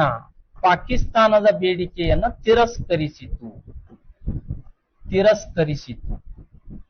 ಯಾಕಂತಂದ್ರೆ ಇದಕ್ಕ ಬಿಫೋರೆ ಮೊಹಮ್ಮದ್ ಅಲಿ ಜಿನ್ನಾ ಅವರು ಬೇಡಿಕೆ ಇಟ್ಟಿದ್ರು. ಯಾರ ಎದುರುಗಡೆ ಅಂತಂದ್ರೆ ಬ್ರಿಟನ್ ದೇಶದ ಸರ್ಕಾರದ ಎದುರುಗಡೆ. ಏನಂತ, ನೀವು ಭಾರತೀಯರಿಗೆ ಸ್ವತಂತ್ರವನ್ನ ನೀಡುವುದಾದರೆ ಭಾರತವನ್ನ ಇಬ್ಬಾಗವನ್ನಾಗಿ ಮಾಡಿ ಸ್ವತಂತ್ರವನ್ನ ಘೋಷಣೆ ಮಾಡ್ರಿ ಅಂತಕ್ಕಂಥ ಬೇಡಿಕೆಯನ್ನು ಇಟ್ಟಿದ್ರು. ಹಾಗಾಗಿ ಪಾಕಿಸ್ತಾನದ ಪ್ರತ್ಯೇಕ ಬೇಡಿಕೆಯನ್ನ ಇದು ಏನ್ ಮಾಡ್ತದ ಅಂತಂದ್ರೆ ತಿರಸ್ಕಾರ ಮಾಡ್ತದೆ. ಈ ಒಂದೇ ಒಂದು ಕಾರಣಕ್ಕಾಗಿ ಇದನ್ನು ಕೂಡ ಫೇಲ್ ಆಗ್ತದೆ. ಯಾವದ್ರಿ? ಇದನ್ನು ಕೂಡ ಫೇಲ್ ಆಗ್ತದೆ. ಬಟ್ ಬಂದಿರತಕ್ಕಂಥ ಕೊನೆಯ ಕಾಯ್ದೆ ಯಾವುದು ಅಂತಂದ್ರ ಇಂಡಿಯನ್ ಇಂಡಿಪೆಂಡೆಂಟ್ ಆಕ್ಟ್ ಅಂತ ಕರಿತೀವಿ. ಭಾರತ ಸ್ವತಂತ್ರ ಕಾಯ್ದೆ ಅಂತ ತಿಳ್ಕೊಂಡು ಕರಿತೀವಿ. ಅದು ಮುಂದ್ಗಡೆ ಹೇಳ್ತೀನಿ. ಇಲ್ಲಿ ಈ ಬೇಡಿಕೆ ತಿರಸ್ಕಾರ ಮಾಡಿದ ಕಾರಣಕ್ಕಾಗಿ ಇದನ್ನು ಕೂಡ ಏನಾಗ್ತದ ಅಂತಂದ್ರೆ ವಾಪಸ್ ಹೋಗ್ತದ. ಬಟ್ ಸಕ್ಸೆಸ್ ಏನಾಗ್ತದ ಅಂತಂದ್ರ ಇದು ಸಕ್ಸೆಸ್. ಸಂವಿಧಾನದ ರಚನಾ ಸಮಿತಿ ರಚನೆಗೆ ಅವಕಾಶ ಮಾಡಿಕೊಡ್ತು, ಅದು ಸಕ್ಸೆಸ್ ಆಯ್ತು. ಬಟ್ ಇದು ಏನಾಗ್ಲಿಲ್ಲ ಅಂತಂದ್ರ ಸಕ್ಸೆಸ್ ಆಗ್ಲಿಲ್ಲ. ಹಾಗಾಗಿ ಮತ್ತೆ ವಿವಾದ ಏನಾಯ್ತು ಅಂತಂದ್ರ ಹಂಗೆ ಉಳ್ಕೊತದ. ಇದು ಆದ ನಂತರ ಇನ್ನೊಂದು ಬದಲಾವಣೆ ಏನು ಅಂತಂದ್ರ ಸಂವಿಧಾನ ರಚಿಸುವವರೆಗೂ ತಾತ್ಕಾಲಿಕ ಸರ್ಕಾರಕ್ಕೆ ಅವಕಾಶ ಮಾಡಿಕೊಟ್ಟಿತ್ತು. ತಾತ್ಕಾಲಿಕ ಸರ್ಕಾರದ ರಚನೆಗೆ ಅವಕಾಶವನ್ನ ಮಾಡಿಕೊಟ್ಟಿತ್ತು. ಮಧ್ಯಂತರ ಸರ್ಕಾರ ಅಂತ ಕರಿತೀವಿ. ಟೆಂಪರವರಿ ಗವರ್ಮೆಂಟ್, ತಾತ್ಕಾಲಿಕ ಸರ್ಕಾರಕ್ಕೆ ಅವಕಾಶ ಮಾಡಿಕೊಟ್ಟಿರ್ತಕ್ಕಂಥದ್ದು ಯಾವುದು ಅಂತಂದ್ರ ಈ ಕ್ಯಾಬಿನೆಟ್ ಆಯೋಗ. ಇದ್ರ ಮ್ಯಾಗ ಬಹಳ ಸಲ ಪ್ರಶ್ನೆ ಆಗಿದ್ರಿ ಅಮ್ಮ. ತಾತ್ಕಾಲಿಕ ಸರ್ಕಾರದ ರಚನೆಗೆ ಅವಕಾಶ ಮಾಡಿಕೊಟ್ಟಂತ ಆಯೋಗ ಕ್ಯಾಬಿನೆಟ್ ಆಯೋಗ. ಪಾಕಿಸ್ತಾನದ ಬೇಡಿಕೆಯನ್ನ ತಿರಸ್ಕರಿಸಿತು ಕ್ಯಾಬಿನೆಟ್ ಆಯೋಗ. ಸಂವಿಧಾನದ ರಚನಾ ಸಮಿತಿಗೆ ಅವಕಾಶ ಕಲ್ಪಿಸಿದಂತಹ ಆಯೋಗ ಯಾವುದು ಅಂತಂದ್ರ ಕ್ಯಾಬಿನೆಟ್ ಆಯೋಗ. ಯಾರ ನೇತೃತ್ವದಲ್ಲಿ ಬಂತು ಅಂತಂದ್ರೆ 3 ಜನರ ನೇತೃತ್ವದಲ್ಲಿ ಬಂತು. ಯಾವಾಗ ಬಂತು ಅಂತಂದ್ರೆ ಮಾರ್ಚ್ 24ನೇ ತಾರೀಕು 1946. ಯಾವಾಗ ಇದು ತನ್ನ ವರದಿಯನ್ನ ಮಂಡನೆ ಮಾಡ್ತದ ಅಂತಂದ್ರೆ ಮೇ 16, 1946. ಇಲ್ಲಿ ಒಂದ್ ಸ್ವಲ್ಪ ಗಮನಿಸ್ರಿ. ತಾತ್ಕಾಲಿಕ ಸರ್ಕಾರ ಅಂತಂದ್ರ ಸೆಪ್ಟೆಂಬರ್ 2ನೇ ತಾರೀಕು 1946ರಿಂದ ಆಗಸ್ಟ್ 15ನೇ ತಾರೀಕು 1947ರವರೆಗೆ ತಾತ್ಕಾಲಿಕ ಸರ್ಕಾರ ಅಸ್ತಿತ್ವದಲ್ಲಿತ್ತು. ಬ್ರಿಟಿಷ್ ಸರ್ಕಾರ ಹೇಳಿರುವಂತೆ ಕ್ಯಾಬಿನೆಟ್ ಆಯೋಗದ ಮುಖಾಂತರ ರಚಿಸಲ್ಪಟ್ಟಂತಹ ತಾತ್ಕಾಲಿಕ ಸರ್ಕಾರದ ಅವಧಿ ಎಷ್ಟು, ಡ್ಯೂರೇಷನ್ ಎಷ್ಟು ಅಂತಂದ್ರ ಸೆಪ್ಟೆಂಬರ್ 2ರಿಂದ 1946 ರಚನೆ ಆಗಿರುವಂತ ಸರ್ಕಾರ. ಇದು ಆಗಸ್ಟ್ 15, 1947. ಭಾರತ ಸಂಪೂರ್ಣ ಸ್ವತಂತ್ರ ಹೊಂದುವವರೆಗೂ ಕೂಡ ಈ ದೇಶದಲ್ಲಿ ತಾತ್ಕಾಲಿಕ ಸರ್ಕಾರ ಅಸ್ತಿತ್ವದಲ್ಲಿತ್ತು. ಹಾಗಾದ್ರೆ ತಾತ್ಕಾಲಿಕ ಸರ್ಕಾರದಲ್ಲಿ ಎಷ್ಟು ಜನ ಮಂತ್ರಿಗಳು ಇರ್ತಾರ ಅಂತಂದ್ರ 14 ಜನರಿಂದ ಕೂಡಿರುವಂತ ಮಂತ್ರಿ ಇದ್ರು. 14 ಜನರಿಂದ ಸೇರಿರುವಂತಹ ತಾತ್ಕಾಲಿಕ ಸರ್ಕಾರದಲ್ಲಿ ಇಲ್ಲಿ ಸದಸ್ಯರಾಗಿ ಕೆಲಸ ಮಾಡ್ತಾರ ಅಂತ ತಿಳ್ಕೊಂಡು ಕರಿತೀವಿ. ಇನ್ನು ಜೊತೆಗೆ ಇನ್ನೊಂದು ಪ್ರಶ್ನೆ ಏನು ಕೇಳಿದ್ದ ಅಂತಂದ್ರ, ತಾತ್ಕಾಲಿಕ ಸರ್ಕಾರ ಯಾವ ಕಾನೂನುಗಳ ಮೇಲೆ ತನ್ನ ಆಡಳಿತವನ್ನ ಮಾಡಿತ್ತು ಅಂತ ಕೇಳಿದ್ದ ಒಂದ್ಸಲ. ತಾತ್ಕಾಲಿಕ ಸರ್ಕಾರ ಯಾವ ಕಾನೂನು, ಯಾಕಂತಂದ್ರೆ ಅದಕ್ಕೊಂದು ಬೇಕಲ್ರಿ ಆಡಳಿತ ಮಾಡಕ, ಯಾವ ಕಾನೂನಿನ ಮೇಲೆ ತಾತ್ಕಾಲಿಕ ಸರ್ಕಾರ ತನ್ನ ಆಡಳಿತವನ್ನ ಮಾಡಿತ್ತು ಅಂತಂದ್ರ 1935 ಇಂಡಿಯನ್ ಗವರ್ನಮೆಂಟ್ ಆಕ್ಟ್ ಅಂತ ತಿಳ್ಕೊಂಡು ಕರಿತೀವಿ. ಈಗ ಇದಕ್ಕ ಮುಂಚೆ ಓದಿವಲ್ರಿ, ಆ ಕಾಯ್ದೆಯನ್ನ ಇಟ್ಕೊಂಡು ಇಲ್ಲಿ 1935 ಕಾಯ್ದೆಯ ಪ್ರಕಾರ ತಾತ್ಕಾಲಿಕ ಸರ್ಕಾರ ಏನ್ ಮಾಡ್ತದ ಅಂತಂದ್ರೆ ತನ್ನ ಅಧಿಕಾರವನ್ನ ಅಥವಾ ಆಡಳಿತವನ್ನ ಚಲಾಯಿಸ್ತದ ಅಂತ ತಿಳ್ಕೊಂಡು ಕರಿತೀವಿ. ಈ ತಾತ್ಕಾಲಿಕ ಸರ್ಕಾರದ ಮುಖ್ಯಸ್ಥರು ಯಾರಾಗಿದ್ರು ಅಂತಂದ್ರೆ ವೈಸ್ರಾಯ ಆಗಿದ್ದ. ತಾತ್ಕಾಲಿಕ ಸರ್ಕಾರದ ಮುಖ್ಯಸ್ಥರು ಯಾರಾಗಿದ್ರು ಅಂತಂದ್ರ ವೈಸ್ರಾಯ ಆಗಿದ್ದ. ವೈಸ್ರಾಯ ಆಗಿದ್ದ. ಹಾಗಾದ್ರೆ ತಾತ್ಕಾಲಿಕ ಸರ್ಕಾರದ ಕಾರ್ಯಕಾರಿ ಸಮಿತಿಯ ಉಪಾಧ್ಯಕ್ಷರು ಯಾರಾಗಿದ್ರು ಅಂತಂದ್ರೆ ಜವಾಹರ್ಲಾಲ್ ನೆಹರು. ಇವು ಎರಡೂ ಬಹಳ ಇಂಪಾರ್ಟೆಂಟ್ ಆಗ್ತದ್ರಿ. ತಾತ್ಕಾಲಿಕ ಸರ್ಕಾರದ ಮುಖ್ಯಸ್ಥರು ವೈಸ್ರಾಯ, ತಾತ್ಕಾಲಿಕ ಸರ್ಕಾರದ ಕಾರ್ಯಕಾರಿ ಸಮಿತಿಯ ಉಪಾಧ್ಯಕ್ಷರು ಅಂತಂದ್ರೆ ಇಕ್ವಾಲೆಂಟ್ PM. ಅದರ ಸಲುವಾಗಿ ಭಾರತ ದೇಶದ ಮೊದಲ ಪ್ರಧಾನಮಂತ್ರಿ ಅಂತ ಯಾರಿಗೆ ಕರಿತೀವಿ ನಾವು. ಹಾಗಾಗಿ ಈ ಕಾರ್ಯಕಾರಿ ಸಮಿತಿಯ ಉಪಾಧ್ಯಕ್ಷರಾಗಿ ಕೆಲಸ ಮಾಡಿದವ್ರು ಯಾರು ಅಂತಂದ್ರೆ ಜವಾಹರ್ಲಾಲ್ ನೆಹರು ಅವ್ರು ಏನ್ ಮಾಡ್ತಾರ ಅಂತಂದ್ರೆ ಕೆಲಸ ಮಾಡ್ತಾರ. ಇಷ್ಟೇನು ಅಂತಂದ್ರ 1946 ಕ್ಯಾಬಿನೆಟ್ ಆಯೋಗದ ಮುಖಾಂತರ ನಡೆದಿರ್ತಕ್ಕಂತಹ ಬದಲಾವಣೆಗಳು ಅಂತ ತಿಳ್ಕೊಂಡು ಕರಿತೀವಿ. ಇನ್ನಷ್ಟದ ಅದು ಆಮೇಲೆ ನೋಡೋಣ ಅಂತ. ಯಾಕಂತಂದ್ರೆ ಸಂವಿಧಾನದ ರಚನಾ ಸಮಿತಿಗೆ ಎಂಥ ಚುನಾವಣೆಗಳು ನಡೆದು ಎಷ್ಟು ಜನ ಇರಬೇಕು ಅಂತ ಹೇಳಿ ಇದು ಶಿಫಾರಸ್ ಮಾಡ್ತದ ಅನ್ನೋದನ್ನ ನಾವು ಚರ್ಚೆ ಮಾಡೋಣ. ಇಲ್ಲೊಂದ್ ಸ್ವಲ್ಪ ಗಮನಿಸ್ರಿ, 1946 ಬಂದಿರತಕ್ಕಂತ ಕ್ಯಾಬಿನೆಟ್ ಆಯೋಗ ಇದು ಸಂವಿಧಾನದ ರಚನಾ ಸಮಿತಿಗೆ ಜುಲೈ ತಿಂಗಳ ಒಳಗೆ ಚುನಾವಣೆ ನಡೀತು. ಜುಲೈ ತಿಂಗಳಲ್ಲಿ ಚುನಾವಣೆಗಳು ನಡೆದು. ಎಂತಹ ಚುನಾವಣೆಗಳು ನಡೆದು ಅನ್ನೋದು ಇಂಪಾರ್ಟೆಂಟ್. ಎಂತ ಚುನಾವಣೆಗಳು ಅಂತಂದ್ರ ಒಂದು ಪರೋಕ್ಷ ಚುನಾವಣೆ ಮತ್ತು ನಾಮಕರಣ ವಿಧಾನ. ಇಂಡೈರೆಕ್ಟ್ ಎಲೆಕ್ಷನ್ ಮತ್ತು ನಾಮಿನೇಟ್ ಮೆಥಡ್. ಇವು ಎರಡೂ ಮೆಥಡ್ಗಳಲ್ಲಿ ಸಂವಿಧಾನದ ರಚನಾ ಸಮಿತಿ ರಚಿಸಲ್ಪಟ್ಟಿತ್ತು. Not a direct election. ಸಂವಿಧಾನದ ರಚನಾ ಸಮಿತಿಗೆ ಆಯ್ಕೆಗೊಂಡಿರುವಂತಹ ಸದಸ್ಯರುಗಳೆಲ್ಲರೂ ಕೂಡ ಅಲ್ಲಿ ಪರೋಕ್ಷ ಚುನಾವಣೆಯ ಮೂಲಕ ಮತ್ತು ನಾಮಕರಣ ವಿಧಾನದ ಮೂಲಕನೇ ಆಯ್ಕೆಯಾಗಿದ್ರು. ಆದ್ರ ಯಾವುದೇ ಕಾರಣಕ್ಕೂ ಕೂಡ ಪ್ರತ್ಯಕ್ಷ ಚುನಾವಣೆಗಳು ನಡೀಲಿಲ್ಲ ಅಂತ ತಿಳ್ಕೊಂಡು ನಾವು ಕರಿತೀವಿ. ಬಟ್ ನಡೆದದ್ದು ಯಾವಾಗ ಚುನಾವಣೆ ಅಂತಂದ್ರೆ ಜುಲೈ ತಿಂಗಳ ಒಳಗೆ. ಯಾವಾಗ ನಡೀತದ್ರಿ? ಜುಲೈ ತಿಂಗಳ ಒಳಗೆ. ಇನ್ನು ಜೊತೆಗೆ ಜುಲೈ 6ನೇ ತಾರೀಕ 1946 ಸಂವಿಧಾನ ರಚನಾ ಸಮಿತಿ ರಚಿಸಲ್ಪಟ್ಟಿತ್ತು ಅಂತ ತಿಳ್ಕೊಂಡು ಕರಿತೀವಿ. ಸಂವಿಧಾನ ರಚನಾ ಸಮಿತಿ ಅಸ್ತಿತ್ವಕ್ಕೆ ಬಂದದ್ದು ಯಾವಾಗ, ಅದು ಯಾವಾಗ ರಚನೆ ಆಯ್ತು ಅಂತಂದ್ರೆ ಪರ್ಟಿಕ್ಯುಲರ್ ಆಗಿ ಜುಲೈ 6ನೇ ತಾರೀಕು 1946 ಏನಾಯ್ತು ಅಂತಂದ್ರೆ ಸಂವಿಧಾನದ ರಚನಾ ಸಮಿತಿ ರಚಿಸಲ್ಪಟ್ಟಿತ್ತು. ಯಾಕಂತಂದ್ರೆ ಡೇಟ್ ಬಹಳ ಇಂಪಾರ್ಟೆಂಟ್ ಅದರಿ. ಇತ್ತಿತ್ತಲಾಗಿ ಡೇಟ್ ಕೇಳೋಗತ್ತನ, ವಾರ್ನು ಕೇಳೋಗತ್ತನ. ಇಂಡಿಪೆಂಡೆಂಟ್ ಯಾವಾಗ ಆಗಿವ್ರಿ ನಾವು? ಶುಕ್ರವಾರ ಆಗಿವಿ. ಸಂವಿಧಾನ ಯಾವ ದಿನ ಜಾರಿಯಾಗಿದ್ರಿ? ಸಂವಿಧಾನ ಮುಂದೆ ರಾಶಿನೂ ಕೇಳ್ತಾನವ. ಯಾಕಂದ್ರೆ ಕಾಂಪಿಟೇಷನ್ ವ್ಯತಿರಿಕ್ತ ಆಗಿ ನಡೆದದ. ಹಾಗಾಗಿ ನೀವು ನೆನಪಿಡ್ಲೇಬೇಕು. ಜುಲೈ 6ನೇ ತಾರೀಕ 1946 ಸಂವಿಧಾನ ರಚನಾ ಸಮಿತಿ ರಚಿಸಲ್ಪಟ್ಟಿತ್ತು. ಇನ್ನು ಕ್ಯಾಬಿನೆಟ್ ಆಯೋಗ ತನ್ನ ವರದಿ ಮಂಡಿಸಿದ್ದು ಮೇ 16. ಇದು ಭಾರತಕ್ಕೆ ಬಂದದ್ದು 24 ಮಾರ್ಚ್ 1946. ಇದು ಸೆಪ್ಟೆಂಬರ್ 2 1946 ಆಗಸ್ಟ್ 15 1947 ತಾತ್ಕಾಲಿಕ ಸರ್ಕಾರ ಅಸ್ತಿತ್ವದಲ್ಲಿತ್ತು ಅಂತ ತಿಳ್ಕೊಂಡು ನಾವು ಕರಿತೀವಿ. ಇಷ್ಟೇನು ಅಂತಂದ್ರೆ ಕ್ಯಾಬಿನೆಟ್ ಆಯೋಗಕ್ಕೆ ಸಂಬಂಧಪಟ್ಟಿರ್ತಕ್ಕಂತಹ ಮಾಹಿತಿ. ಇದ್ರ ಮುಂದುವರೆದ ಭಾಗ ಏನು ಅಂತಂದ್ರ ಇಲ್ಲಿ ಪರೋಕ್ಷ ಚುನಾವಣೆ ಮತ್ತು ನಾಮಕರಣ ವಿಧಾನದ ಮೂಲಕ ಸಂವಿಧಾನದ ರಚನಾ ಸಮಿತಿ ಸದಸ್ಯರು ಆಯ್ಕೆಗೊಂಡ್ರು ಅಂತ ತಿಳ್ಕೊಂಡು ನಾವು ಹೇಳ್ತೀವಿ. ಹಾಗಾದ್ರ ಎಷ್ಟು ಜನರಿಗೆ ಒಬ್ಬ ಸದಸ್ಯರು ಇರಬೇಕು ಅಂತ ಹೇಳ್ತದದು ಅಂತಂದ್ರೆ 10 ಲಕ್ಷ ಜನರಿಗೆ ಒಬ್ಬ ಸದಸ್ಯ. ನೆನ್ಪಿಟ್ಕೊಡ್ರಿ, 10 ಲಕ್ಷ ಜನರಿಗೆ ಒಬ್ಬ ಸಂವಿಧಾನದ ರಚನಾ ಸಮಿತಿಯ ಸದಸ್ಯರನ್ನ ಆಯ್ಕೆ ಮಾಡ್ರಿ ಅಂತ ಹೇಳಿರುವಂತ ಆಯೋಗ ಕ್ಯಾಬಿನೆಟ್ ಆಯೋಗ. ಹಾಗಾದ್ರೆ ಇದಕ್ಕೆ ಅಂತಾರಾಷ್ಟ್ರೀಯ ಮಾನದೊಳಗೆ ಏನಂತ ಕರಿತೀವಿ ಅಂತಂದ್ರೆ 1 ಮಿಲಿಯನ್ ಅಂತ ತಿಳ್ಕೊಂಡು ಕರಿತೀವಿ. 1 ಮಿಲಿಯನ್. ಸರ್ ಇಲ್ಲಿ 10 ಲಕ್ಷದ ಬರ್ಸ್ಯಾರ, ಅಲ್ಲಿ ಆಪ್ಷನ್ಸ್ ದಾಗೆ ಇಲ್ಲ ಅಂತಂದು ಕುಂದ್ರಬಾರದು. ಅಲ್ಲಿ ಏನ್ ಕೊಡ್ಬೋದು ನಿಮಗ ಅಂತಂದ್ರೆ 1 ಮಿಲಿಯನ್ ಅಂತ ಕೊಡ್ಬೋದು, ಅಥವಾ 10 ಲಕ್ಷ ಅಂತ ಕೊಡ್ಬೋದು. 10 ಲಕ್ಷ ಜನರಿಗೆ ಒಬ್ಬ ಸದಸ್ಯ ಇರಬೇಕು ಅಂತ ತಿಳ್ಕೊಂಡು ಈ ಕ್ಯಾಬಿನೆಟ್ ಆಯೋಗ ಏನ್ ಮಾಡ್ತದ ಅಂತಂದ್ರೆ ತನ್ನ ಶಿಫಾರಸನ್ನ ಮಾಡ್ತದ. ಬಹುತೇಕ ನಾ ಬಹಳಷ್ಟು ಕೋಚಿಂಗ್ ಸೆಂಟರ್ಗಳಿಗೆ ಹೋಗಿನಿ. ಈ ಸಂವಿಧಾನ ರಚನಾ ಸಮಿತಿಯ ಹಿನ್ನೆಲೆ ಅಂತ ಬಂದಾಗ ಈ ಆಯೋಗಗಳನ್ನ ಯಾರು ಚರ್ಚೆ ಮಾಡಲ್ಲ. ನಿಮ್ಗೆ ಚರ್ಚೆ ಹೆಂಗ್ ಮಾಡ್ತಾರ ಅಂತಂದ್ರೆ ಪ್ರಿಯಾಂಬಲ್ ಹಿಡ್ಕೊಂಡೆ ಸ್ಟಾರ್ಟ್ ಮಾಡ್ತಾರೆ. ಇತ್ತಿತ್ತಲಾಗಿ ಪ್ರತಿಯೊಂದು ಪ್ರಶ್ನೆಗೆ ಏನ್ ಮಾಡೋಗುತ್ತಾನ ಅಂತಂದ್ರೆ ಡ್ರಾಫ್ಟಿಂಗ್ ಕಮಿಟಿ ಆಗಿರ್ಬೋದು, ಸಂವಿಧಾನದ ರಚನಾ ಸಮಿತಿ ಹಿನ್ನೆಲೆ ಕೇಳೋಗುತ್ತಾನ. ಕಾರಣ ಏನು ಅಂತಂದ್ರ ಟಫ್ ಮಾಡೋ ಸಲುವಾಗಿ. ಹಾಗಾಗಿ ದಯವಿಟ್ಟು ಯಾರು ಕಾನ್ಸೆಪ್ಟ್ ಅರ್ಥ ಮಾಡ್ಕೋತೀರಿ ಇದಕ್ ಹಾಕ್ತಿರಿ. ಇದರೊಂದು ಒಂದ್ ಲೈನ್ ಸ್ಟೋರಿ ಕೇಳಲ್ರಿ, ಅಷ್ಟಕ್ಕೆ ಸಂಬಂಧಪಟ್ಟಂತೆ ಮಾಡಿ ಕ್ವಶನ್ ಒಂದ್ ಲೈನ್ ಇರ್ತದ, ಆಪ್ಷನ್ಸ್ ಒಂದೊಂದು ಪ್ಯಾರಾಗಳಿರ್ತಾವ. ಯಾಕಂತಂದ್ರೆ KPSC ಪೇಪರ್ಗಳನ್ನ ನೀವು ನೋಡ್ಬೇಕು. ಹಾಗಾಗಿ ದಯವಿಟ್ಟು ಆ ರೀತಿ ನೀವೇನ್ ಮಾಡ್ಬೇಕು ಅಂತಂದ್ರ ಓದೋದನ್ನ ರೂಢಿ ಮಾಡ್ಕೊಡಿ. ಇಲ್ಲಿ 10 ಲಕ್ಷ ಜನರಿಗೆ ಏನಾಗ್ತದ ಅಂತಂದ್ರೆ ಒಬ್ಬ ಸದಸ್ಯರನ್ನ ಆಯ್ಕೆ ಮಾಡ್ತಾರೆ. ಹಾಗಾದ್ರೆ ಟೋಟಲ್ ಎಷ್ಟು ಜನ ಸದಸ್ಯರ ಆಯ್ಕೆ ಆಗ್ಬೇಕು ಅಂತ ಹೇಳಿತ್ತು ಅಂತಂದ್ರೆ 389 ಸದಸ್ಯರಿಂದ ಕೂಡಿರುವಂತದ್ದು ಸಂವಿಧಾನದ ರಚನಾ ಸಮಿತಿ ಅಂತ ತಿಳ್ಕೊಂಡು ನಾವು ಇಲ್ಲಿ ಕರಿತೀವಿ. ಹಾಗಾದರೆ 389 ಜನ ಸದಸ್ಯರು ಎಲ್ಲೆಲ್ಲಿಂದ ಬಂದ್ರು, ಇದು ಬಹಳ ಇಂಪಾರ್ಟೆಂಟ್. 389 ಜನ ಸದಸ್ಯರು ಎಲ್ಲಿಂದ ಬಂದ್ರು ಅಂತಂದ್ರ ಬ್ರಿಟಿಷ್ ಭಾರತದಿಂದ ಬ್ರಿಟಿಷ್ ಭಾರತ ಅಂತಂದ್ರ ಯಾವ ಪ್ರದೇಶಗಳು ಬ್ರಿಟಿಷರ ಅಧೀನಕ್ಕೆ ಒಳಪಟ್ಟಿವಲ್ಲ ಅದಕ್ಕೆ ಏನಂತ ಕರಿತೀವಿ ಅಂತಂದ್ರೆ ಬ್ರಿಟಿಷ್ ಭಾರತ ಅಂತ ತಿಳ್ಕೊಂಡು ಕರಿತೀವಿ. ಇಲ್ಲಿ ದೇಶೀಯ ಸಂಸ್ಥಾನಗಳು ಅಂತ ತಿಳ್ಕೊಂಡು ಕರಿತೀವಿ. ದೇಶೀಯ ಸಂಸ್ಥಾನಗಳು ಎಷ್ಟಿದ್ರಮ್ಮ? 562 ಸಂಸ್ಥಾನಗಳಿದ್ದು. ಎಷ್ಟಿದ್ವು ರೀ? 562 ದೇಶೀಯ ಸಂಸ್ಥಾನಗಳು ಈ ದೇಶದೊಳಗಿದ್ದು.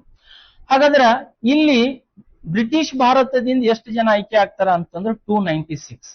ಎಷ್ಟ್ರಿ? 296, 296 ಜನ. ಇದ್ರಾಗ ಮೈನಸ್ ಮಾಡ್ರಿ ಎಷ್ಟು ಉಳಿತದೆ? 93 ಜನ. ಇವು ಎರಡು ಪ್ಲಸ್ ಮಾಡ್ರಿ ಎಷ್ಟಾಗ್ತದ ಅಂತಂದ್ರೆ 389 ಆಗ್ತದೆ. ಹಾಗಾಗಿ ಬ್ರಿಟಿಷ್ ಭಾರತದಿಂದ 296 ಜನ ಸಂವಿಧಾನದ ರಚನಾ ಸಭೆಗೆ ಬಂದ್ರು. ದೇಶೀಯ ಸಂಸ್ಥಾನಗಳಿಂದ 93 ಜನ ಬಂದ್ರು. ಒಂದ್ ಸ್ವಲ್ಪ ಈ ಕಡೆ ನೋಡ್ರಿ, ಇಲ್ಲಿ ಪ್ರಾಂತೀಯ ಶಾಸನ ಸಭೆಗಳಿಂದ ಆಯ್ಕೆ ಆಗಿರ್ತಕ್ಕಂಥವ್ರು. ಪ್ರಾಂತೀಯ ಶಾಸನ ಸಭೆಗಳಿಂದ. ಆದ್ರೆ ಎಂತ ಚುನಾವಣೆ? ಪರೋಕ್ಷ ಚುನಾವಣೆ. ಎಂತ ಚುನಾವಣೆ ರೀ? ಪರೋಕ್ಷ ಚುನಾವಣೆ. ಇಲ್ಲಿ ದೇಶೀಯ ಸಂಸ್ಥಾನಗಳು ಅಂತಂದ್ರೆ 562 ಸಂಸ್ಥಾನಗಳಿಂದ ನಾಮಿನೇಟ್ ಅಂದ್ರೆ ಏನು? ನಾಮಕರಣ ವಿಧಾನದ ಮೂಲಕ ಆಯ್ಕೆ ಆಗಿರ್ತಕ್ಕಂಥವ್ರು ಇವರು. ಇವರಿಗೆ ಪರೋಕ್ಷ ಚುನಾವಣೆ ನಡೀಲಿಲ್ಲ, ಇವರಿಗೆ ನಾಮಕರಣ ನಡೀಲಿಲ್ಲ. ಇವರು ಪರೋಕ್ಷ ಚುನಾವಣೆಯಿಂದ ಆಯ್ಕೆ ಆಗ್ತಾರ, ಇವರು ನಾಮಕರಣ ವಿಧಾನದಿಂದ ಆಯ್ಕೆ ಆಗ್ತಾರೆ. ಹಾಗಾದ್ರೆ ಇತ್ತಿತ್ತಲಾಗಿ ಪ್ರಶ್ನೆ ಏನ್ ಕೇಳ್ಯಾನ 2019ರಲ್ಲಿ PSI ಎಕ್ಸಾಮಿಗೆ, ಇದ್ರಾಗ ಎಲ್ಲಿದಿಂದ ಬಂದ್ರು ಅಂತ ಕೇಳ್ಯಾನ್ರಿ. ಮತ್ತೆ 296 ಜನ ಎಲ್ಲಿಂದ ಬಂದ್ರು ಅಂತೇಳಿ. ಇಲ್ಲಿ ಎಲ್ಲಿಂದ ಬಂದ್ರು ಅಂತಂದ್ರೆ 11 ಗವರ್ನರ್ ಪ್ರಾಂತ್ಯಗಳಂತಿದ್ದು. ಗವರ್ನರ್ ಪ್ರಾಂತ್ಯಗಳು ಅಂತ ಹೇಳಿ 11 ಗವರ್ನರ್ ಪ್ರಾಂತ್ಯಗಳು ಮತ್ತು 4 ಕಮಿಷನರ್ ಪ್ರಾಂತ್ಯಗಳು ಅಂತ ಹೇಳಿ. ಕಮಿಷನರ್ ಪ್ರಾಂತ್ಯಗಳು ಅಂತ ಹೇಳಿ ಪ್ರಾಂತ್ಯಗಳು.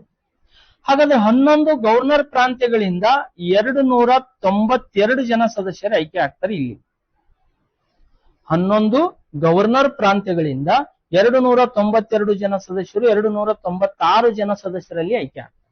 ಹಾಗಾದ್ರೆ ಇದ್ರಾಗ 292 ಮೈನಸ್ ಮಾಡಿದ್ರೆ ಎಷ್ಟು ಉಳಿತದ?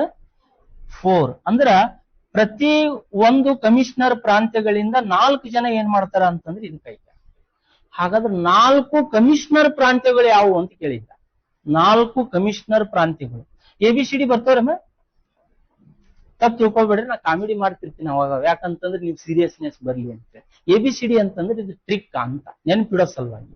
ABC ಇವು ಕಮಿಷನರ್ ಪ್ರಾಂತ್ಯಗಳು.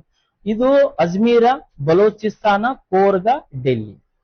4 ಕಮಿಷನರ್ ಪ್ರಾಂತ್ಯಗಳು ಯಾವಾಗಿದ್ವು ಅಂತಂದ್ರೆ ಇವಾಗಿದ್ವು: ಅಜ್ಮೀರ, ಬಲೋಚಿಸ್ತಾನ, ಕೋರ್ಗ ಮತ್ತು ಡೆಲ್ಲಿ. ಅಜ್ಮೀರ, ಬಲೋಚಿಸ್ತಾನ, ಕೋರ್ಗ ಮತ್ತು ಡೆಲ್ಲಿ. ಈ 4 ಕಮಿಷನರ್ ಪ್ರಾಂತ್ಯಗಳಿಂದ ತಲಾ ಒಬ್ಬೊಬ್ರು ಏನ್ ಮಾಡಿದ್ರು ಅಂತಂದ್ರೆ ಇಲ್ಲಿಗೆ ಆಯ್ಕೆ ಆದ್ರು. ಹಾಗಾಗಿ 296 ಜನ ಸದಸ್ಯರಲ್ಲಿ 11 ಗವರ್ನರ್ ಪ್ರಾಂತ್ಯಗಳಿಂದ 292 ಜನ. ಇದು ಪರೋಕ್ಷ ಚುನಾವಣೆ ಇವರಿಬ್ಬರಿಗೂ. ಹಾಗಾಗಿ 4 ಕಮಿಷನರ್ ಪ್ರಾಂತ್ಯಗಳಿಂದ ಅಜ್ಮೀರ, ಬಲೂಚಿಸ್ತಾನ, ಕೋರ್ಗ ಮತ್ತು ಡೆಲ್ಲಿ 4 ಜನ ಏನಾಗ್ತಾರ ಅಂತಂದ್ರೆ ಇಲ್ಲಿಗೆ ಆಯ್ಕೆ. ಇದು ಅಖಂಡ ಭಾರತ ಇದ್ದಂತ ಸಂದರ್ಭದಲ್ಲಿ ಭಾರತ ಡಿವೈಡ್ ಆಗಿಲ್ರಿ. ನೋಡಿ, ನೆನ್ಪಿಟ್ಕೊಡ್ರಿ ಅಮ್ಮ. ಈ ಗ್ರಾಫ್ ನಿಮಗೆ ನೆನಪಿರ್ಬೇಕಿದ್ರ ಮ್ಯಾಗ ನೀವು ಒಂದು 5-6 ಕ್ವಶನ್ಗಳು ಬರೀಬಹುದು. ಇದು ಅಖಂಡ ಭಾರತ 1946 ಸಂದರ್ಭದಲ್ಲಿ ಜುಲೈ ಸಂದರ್ಭದಲ್ಲಿ ಆಯ್ಕೆ ಆಗಿರ್ತಕ್ಕಂತಹ ಒಂದು ನಕ್ಷೆ.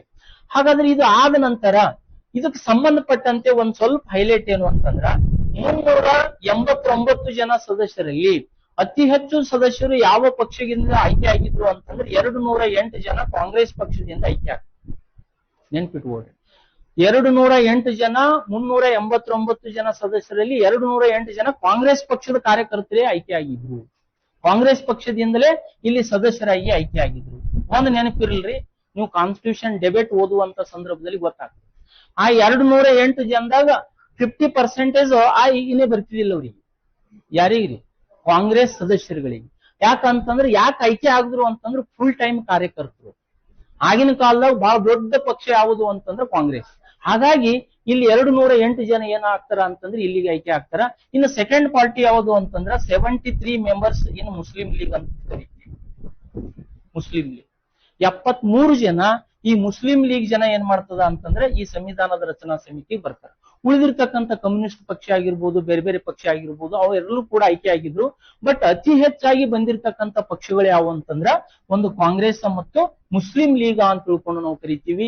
ಇಷ್ಟೇನು ಅಂತಂದ್ರ ಈ ಫಸ್ಟ್ ಬಾರಿ ಅಖಂಡ ಭಾರತದೊಳಗಿರ್ತಕ್ಕಂಥ ಸಂವಿಧಾನದ ರಚನಾ ಸಮಿತಿಯ ಸದಸ್ಯರುಗಳು ಅಂತ ತಿಳ್ಕೊಂಡು ನಾವು ಇಲ್ಲಿ ಕರಿತೀವಿ. ಇನ್ನು ಇದು ಆದ ನಂತರ ಏನು ಬದಲಾವಣೆ ಆಯಿತು ಅಂತಕ್ಕಂಥದ್ದು ನೋಡಿದಾಗ ಒಂದ್ ಸ್ವಲ್ಪ ಈ ಕಡೆ ನೋಡ್ರಿ, ಇಲ್ಲಿ ಅಧಿವೇಶನಗಳು ಪ್ರಾರಂಭ ಆಗ್ತವೆ. ಅಧಿವೇಶನಗಳು ಪ್ರಾರಂಭ ಆಗ್ತವೆ. ಹಾಗಾದ್ರೆ ಅಧಿವೇಶನಗಳು ಏನೇನಾಯ್ತು, ಯಾವ ಅಧಿವೇಶನಗಳು ಯಾವಾಗ ನಡೆದು ಅಂತಕ್ಕಂಥದ್ದು ಚರ್ಚೆಯನ್ನ ಮಾಡೋಣ. ಇಲ್ಲಿ ಡಿಸೆಂಬರ್ 9ನೇ ತಾರೀಕು 1946ರಲ್ಲಿ ದೆಹಲಿ ಒಳಗ, ಎಲ್ರಿ ದೆಹಲಿ ಒಳಗ ಸಂವಿಧಾನ ರಚನಾ ಸಭೆಯ ಮೊದಲ ಸಭೆಯನ್ನ ಜರುಗುತ್ತದೆ. ಸಂವಿಧಾನ ರಚನಾ ಸಭೆಯ ಮೊದಲ ಸಭೆ ಎಲ್ಲಿ ನಡೀತ್ರಿ? ಡೆಲ್ಲಿ ಒಳಗ ಡಿಸೆಂಬರ್ 9, 1946ರಲ್ಲಿ ಏನಾಗ್ತದ ಅಂತಂದ್ರೆ ಮೊದಲ ಅಧಿವೇಶನ ನಡೀತು.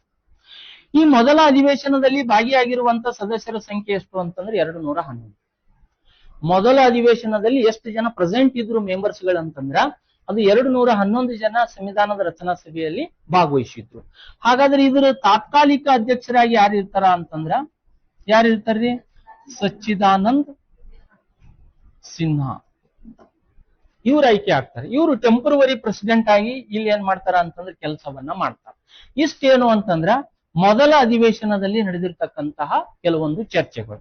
ಇನ್ನು ಇದು ಆದ ನಂತರ ಎರಡನೇ ಅಧಿವೇಶನ ಜರುಗುತ್ತದೆ ಡಿಸೆಂಬರ್ 11ನೇ ತಾರೀಕು 1946ರಲ್ಲಿ. ಎಲ್ಲಿ ಅಂತಂದ್ರೆ ಅಲ್ಲೇ ನಡೀತದೆ. ಎಲ್ಲಿ? ಡೆಲ್ಲಿ ಒಳಗೆ ಎರಡನೇ ಅಧಿವೇಶನ. ಹಾಗಾದ್ರೆ ಬದಲಾವಣೆ ಏನಾಯ್ತ್ರಿ ಸರ್ ಅಂತಂದ್ರ ಇಲ್ಲಿ ಖಾಯಂ ಅಧ್ಯಕ್ಷರನ್ನಾಗಿ ಆಯ್ಕೆ ಮಾಡ್ತಾರೆ. ಖಾಯಂ ಅಧ್ಯಕ್ಷರು ಯಾರಿಗೆ ಆಯ್ಕೆ ಮಾಡ್ತಾರ್ರಿ?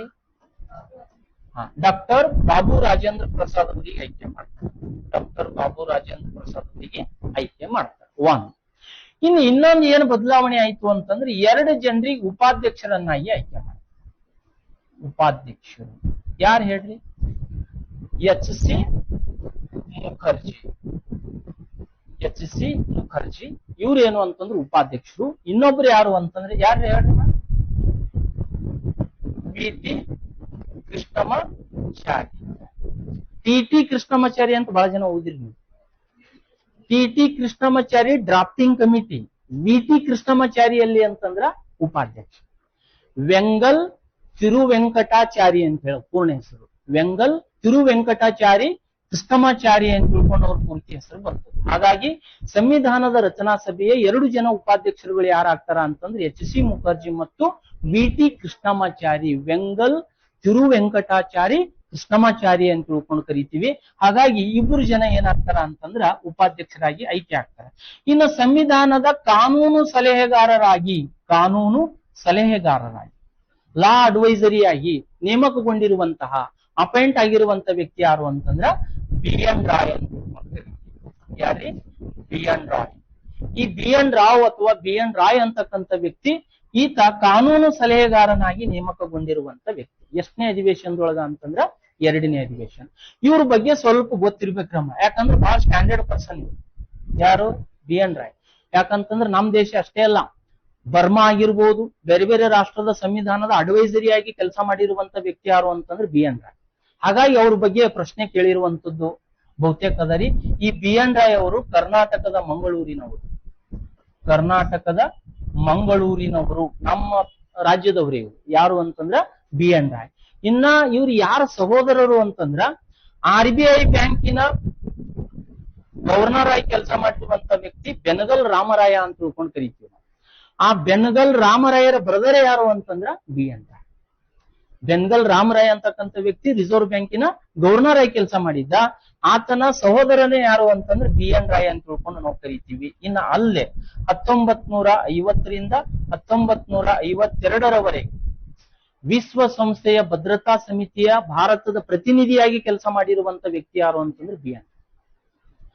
1950ರಿಂದ 52ರವರೆಗೂ ಕೂಡ ಇಲ್ಲಿ ಭದ್ರತಾ ಸಮಿತಿ, ವಿಶ್ವಸಂಸ್ಥೆಯ ಭದ್ರತಾ ಸಮಿತಿಯ ಭಾರತದ ಪ್ರತಿನಿಧಿಯಾಗಿ ಕೆಲಸ ಮಾಡಿರುವಂತ ವ್ಯಕ್ತಿ ಯಾರು ಅಂತಂದ್ರ ಬಿ ಎನ್ ರಾಯ್ ಅಂತ ತಿಳ್ಕೊಂಡು ನಾವು ಕರಿತೀವಿ. ಅಲ್ಲದೆ ಅಂತಾರಾಷ್ಟ್ರೀಯ ನ್ಯಾಯಾಲಯ ಅಂತ ತಿಳ್ಕೊಂಡು ಎಲ್ಲದರಿ ಹೆಗ್ ಒಳಗದ. ಅಂತಾರಾಷ್ಟ್ರೀಯ ನ್ಯಾಯಾಲಯ, ಇಂಟರ್ನ್ಯಾಷನಲ್ ಕೋರ್ಟ್ ಹೆಗ್ ಪಟ್ಟಣದೊಳಗ. ಆ ಹೆಗ್ ಪಟ್ಟಣದಲ್ಲಿರುವಂತ ಅಂತಾರಾಷ್ಟ್ರೀಯ ನ್ಯಾಯಾಲಯದಲ್ಲಿ ನ್ಯಾಯಾಧೀಶನಾಗಿ ಕೆಲಸ ಮಾಡಿರುವಂತ ವ್ಯಕ್ತಿ ಯಾರು ಅಂತಂದ್ರೆ ಬಿ ಎನ್.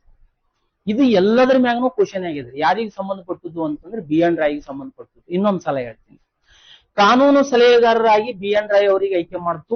ಇವರು ಕರ್ನಾಟಕದ ಮಂಗಳೂರಿನವರು. ಇವರು RBI ನ ಗವರ್ನರ್ ಆಗಿರುವಂತಹ ಬೆನಗಲ್ ರಾಮರಾಯರ ಸಹೋದರರಾಗಿದ್ರು. ಇನ್ನು 1950-52ರ ತನಕ ವಿಶ್ವಸಂಸ್ಥೆಯ ಭದ್ರತಾ ಮಂಡಳಿ ಒಳಗ ಭಾರತದ ಪ್ರತಿನಿಧಿಯಾಗಿ ಕೆಲಸ ಮಾಡಿದ್ರು. ಇನ್ನ ಅಂತಾರಾಷ್ಟ್ರೀಯ ನ್ಯಾಯಾಲಯ ಹೆಗ್ ಪಟ್ಟಣದೊಳಗದ. ಆ ಅಂತಾರಾಷ್ಟ್ರೀಯ ನ್ಯಾಯಾಲಯದಲ್ಲಿ ನ್ಯಾಯಾಧೀಶನಾಗಿ ಸೇವೆ ಸಲ್ಲಿಸಿರುವಂತ ವ್ಯಕ್ತಿ ಯಾರು ಅಂತಂದ್ರ ಅದು ಬಿ ಎನ್ ರಾಯ್ ಅಂತ ತಿಳ್ಕೊಂಡು ಕರಿತೀವಿ. ಹಾಗಾಗಿ ಇಂತಹ ವ್ಯಕ್ತಿ ಏನಾಗ್ತಾರ ಅಂತಂದ್ರ ಭಾರತ ಸಂವಿಧಾನದ ಕಾನೂನು ಸಲಹೆಗಾರರಾಗಿ ಅಪಾಯಿಂಟ್ಮೆಂಟ್ ಆಗ್ತಾರ. ಯಾವಾಗ ಅಂತಂದ್ರ ಡಿಸೆಂಬರ್ 11, 1946. ಇನ್ನು 3ನೇ ಅಧಿವೇಶನ ಯಾವಾಗ ನಡೀತು ಅಂತಂದ್ರ ಡಿಸೆಂಬರ್ 13ನೇ ತಾರೀಕ 1946ರಲ್ಲಿ ಏನಾಗ್ತದ ಅಂತಂದ್ರೆ ಜರುಗ. ಹಾಗಾದ್ರೆ ಏನೇನು ಬದಲಾವಣೆ ಆಯ್ತು? ಈ ಡಿಸೆಂಬರ್ 13ನೇ ತಾರೀಕು 1946ರಲ್ಲಿ ಸಂವಿಧಾನಕ್ಕೆ ದೈವುದ್ದೇಶಗಳನ್ನ ಮಂಡನೆ ಮಾಡ್ತಾರೆ. ಅಬ್ಜೆಕ್ಟಿವ್ ರೆಜುಲೇಷನ್ಸ್ ಅಂತ ತಿಳ್ಕೊಂಡು ಇಂಗ್ಲಿಷ್ ನ ಕರಿತೀವಿ, ಅಥವಾ ಧ್ಯೇಯ ನಿರ್ಣಯಗಳು ಅಂತನೂ ಕೂಡ ಕರೀತಾರೆ. ಈ ದೈವುದ್ದೇಶಗಳನ್ನ ಯಾರು ಮಂಡಿಸ್ತಾರ ಅಂತಂದ್ರೆ ನೆಹರು ಅವರು ಮಂಡಿಸ್ತಾರೆ. ಸಂವಿಧಾನಕ್ಕೆ ದೈವುದ್ದೇಶಗಳನ್ನ ಮಂಡಿಸಿದವರು ಯಾರು? ನೆಹರು. ಸಂವಿಧಾನಕ್ಕೆ ಅಬ್ಜೆಕ್ಟಿವ್ ರೆಜುಲೇಷನ್ ಅನ್ನ ಕೊಟ್ಟವರು ಯಾರು? ನೆಹರು. ಕೊಟ್ಟವ್ರು ಯಾವಾಗ್ರಿ? ಡಿಸೆಂಬರ್ 13, 1940. ಬಟ್ ಕೊಟ್ಟ ನಂತರ ಸಂವಿಧಾನದ ಕಮಿಟಿ ಅಕ್ಸೆಪ್ಟ್ ಮಾಡುದು, ಅಂಗೀಕಾರ ಮಾಡೋದು ಯಾವಾಗ ಅಂತಂದ್ರ ಜನವರಿ 22ನೇ ತಾರೀಕ 1947 ಏನ್ ಮಾಡ್ತದ ಅಂತಂದ್ರೆ ಅಕ್ಸೆಪ್ಟ್ ಮಾಡ್ತದೆ. ಬಟ್ ಇವ್ರು ಕೊಟ್ಟುದು ಯಾವಾಗ? ಡಿಸೆಂಬರ್ 13. ಬಟ್ ಕಮಿಟಿ ಈ ದೈವುದ್ದೇಶಗಳನ್ನ ಒಪ್ಕೊಂಡುದು ಯಾವಾಗ ಅಂತಂದ್ರೆ ಜನವರಿ 22, 1947. ಆದ್ರೆ ಈ ಅಬ್ಜೆಕ್ಟಿವ್ ರೆಜುಲೇಷನ್ ಮುಂದೆ ಏನಾಗ್ತವ ಅಂತಂದ್ರೆ ಸಂವಿಧಾನದ ಪ್ರಸ್ತಾವನೆ ಆಗ್ತದ. ಅಬ್ಜೆಕ್ಟಿವ್ ರೆಜುಲೇಷನ್ ಅಥವಾ ದೈವುದ್ದೇಶಗಳೇ ಮುಂದೊಂದಿನ ಏನಾಗ್ತದ ಅಂತಂದ್ರ ಸಂವಿಧಾನದ ಪ್ರಸ್ತಾವನೆಯಾಗಿ ಮಾರ್ಪಾಡಾಗ್ತದೆ. ಒಂದ್ಸಲ ಪ್ರಶ್ನೆ ಕೇಳಿದ್ರಿ, ಸಂವಿಧಾನಕ್ಕೆ ಅಥವಾ ಭಾರತ ಸಂವಿಧಾನಕ್ಕೆ ಪ್ರಸ್ತಾವನೆ ನೀಡಿದವರು ಯಾರು? ನೆಹರು ಅಂತಲೇ ಹಾಕ್ಬೇಕು ನಾವು. ಯಾಕಂತಂದ್ರ ನಮ್ಮ ಪ್ರಸ್ತಾವನೆ ಏನನ್ನು ಇದು ಗಮನಿಸದ ಅಂತಂದ್ರೆ ದೈವುದ್ದೇಶಗಳು. ಎದಕ್ ಹೊಂದಾಣಿಕೆ ಆಗ್ಯದ ಅಂತಂದ್ರೆ ಅಬ್ಜೆಕ್ಟಿವ್ ರೆಜುಲೇಷನ್. ಹಾಗಾಗಿ ಸಂವಿಧಾನಕ್ಕೆ ಪ್ರಸ್ತಾವನೆ ಕೊಟ್ಟವ್ರನು ನೆಹರು, ಸಂವಿಧಾನಕ್ಕೆ ದೈವುದ್ದೇಶ ನೀಡಿದವ್ರನು ನೆಹರು. ಅದನ್ನ ಅಕ್ಸೆಪ್ಟ್ ಮಾಡೋದು ಯಾವಾಗ ಕಮಿಟಿ ಅಂತಂದ್ರೆ ಜನವರಿ 22ನೇ ತಾರೀಕ 1947 ಏನಾಗ್ತದ ಅಂತಂದ್ರ ನೆಹರು ಅವರು 3ನೇ ಅಧಿವೇಶನದೊಳಗ ಅದನ್ನ ಅಕ್ಸೆಪ್ಟ್ ಮಾಡ್ಕೊಡ್ತಾರೆ. ಇಷ್ಟು ಸಂವಿಧಾನದ ರಚನಾ ಸಮಿತಿಯ ಸಂದರ್ಭದಲ್ಲಿ ನಡೆದಿರುವಂತಹ ಪ್ರಮುಖ ಅಧಿವೇಶನಗಳು ಅಂತ ತಿಳ್ಕೊಂಡು ಕರಿತೀವಿ. ಇದು ಎಲ್ಲದರ ಮ್ಯಾಗ್ನು ಏನಾಗ್ಯದ ಅಂತಂದ್ರೆ ಕ್ವಶನ್ಗಳನ್ನ ಕೇಳಿರುವಂತದ್ದು. ಇನ್ನು ಮುಂದುವರೆದು ಇದು ಎಲ್ಲಾನು ಆಯ್ತು. ಸಂವಿಧಾನದ ರಚನಾ ಸಮಿತಿ ರಚನೆ ಆಯ್ತು, 3 ಅಧಿವೇಶನಗಳು ನಡೆದು ಎಲ್ಲಾನು ಆಯ್ತು. ಬಟ್ ಮತ್ತೇನು ಪ್ರಾಬ್ಲಮ್ ಆಯ್ತು ಅಂತಂದ್ರೆ ಭಾರತ ದೇಶದೊಳಗೆ ಪ್ರತಿಭಟನೆಗಳು ನಿಲ್ಲಿಲ್ಲ. ಯಾಕೆ ನಿಲ್ಲಿಲ್ಲ ಅಂತಂದ್ರ ಮೊಹಮ್ಮದ್ ಅಲಿ ಜಿನ್ನಾ ಅವರ ಬೇಡಿಕೆ ಈಡೇರಲಿಲ್ಲ. ನಮಗ್ ಪ್ರತ್ಯೇಕವಾಗಿರುವಂತ ದೇಶವನ್ನ ಕಟ್ಕೊಡ್ರಿ, ನಮ್ಮ ಪಾಕಿಸ್ತಾನವನ್ನ ಡಿವೈಡ್ ಮಾಡ್ಕೊಡ್ರಿ ಅಂತಕ್ಕಂಥ ಆಸೆ ಹಂಗೆ ಉಳಿದಿತ್ತು. ಹಾಗಾಗಿ 1947 ಭಾರತ ಸ್ವತಂತ್ರ ಕಾಯ್ದೆ, ಭಾರತ ಸ್ವಾತಂತ್ರ್ಯ ಕಾಯ್ದೆ ಅಂತಕ್ಕಂಥದ್ದು ಏನಾಗ್ತದ ಅಂತಂದ್ರೆ ಭಾರತಕ್ಕೆ ಬರ್ತದೆ. ಯಾಕಂದ್ರೆ ಕ್ಯಾಬಿನೆಟ್ ಆಯೋಗ ಫೇಲ್ ಆಗ್ತದೆ, ಬಟ್ ಸಂವಿಧಾನದ ರಚನಾ ಸಮಿತಿ ರಚನೆ ಮಾಡುವಲ್ಲಿ ಸಕ್ಸಸ್ ಆಗ್ತದೆ. ಹಾಗಾಗಿ ಇಲ್ಲಿ ಭಾರತ ಸ್ವಾತಂತ್ರ್ಯ ಕಾಯ್ದೆ ಅಂತಕ್ಕಂಥದ್ದು ಬ್ರಿಟಿಷರು ಭಾರತದಲ್ಲಿ ಹೊರಡಿಸಿದ ಕೊನೆಯ ಶಾಸನ. ಬ್ರಿಟಿಷರು ಭಾರತದಲ್ಲಿ ಹೊರಡಿಸಿದ ಕೊನೆಯ ಶಾಸನ ಯಾವುದು ಅಂತಂದ್ರೆ 1947ರ ಭಾರತ ಸರ್ಕಾರ ಕಾಯ್ದೆಗಳು ಅಂತ ತಿಳ್ಕೊಂಡು ನಾವು ಕರಿತೀವಿ. ಹಾಗಾದ್ರೆ ಇದು ಯಾರ ನೇತೃತ್ವದಲ್ಲಿ ಭಾರತಕ್ಕೆ ಬಂತು ಅಂತಂದ್ರ ಲಾರ್ಡ್ ಮೌಂಟ್ ಬೆಟನ್.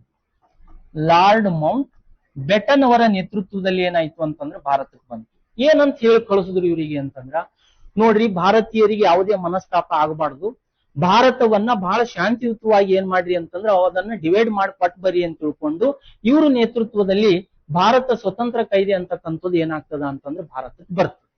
ಆ ಬಂದ ತಕ್ಷಣದಲ್ಲಿ ಲಾರ್ಡ್ ಮೌಂಟ್ ಬೆಟನ್ ಅವರ ನೇತೃತ್ವದೊಳಗ ಜೂನ್ 3ನೇ ತಾರೀಕು 1947ಕ್ಕ ಭಾರತ ಮತ್ತು ಪಾಕಿಸ್ತಾನ ಏನಾಯ್ತು ಅಂತಂದ್ರೆ ವಿಭಜನೆ ಆಯ್ತು. ಯಾರ ನೇತೃತ್ವದಲ್ಲಿ ಆಯ್ತು? Lord Mountbatten. ಯಾವಾಗ ಆಯ್ತು? ಜೂನ್ 3, 1947.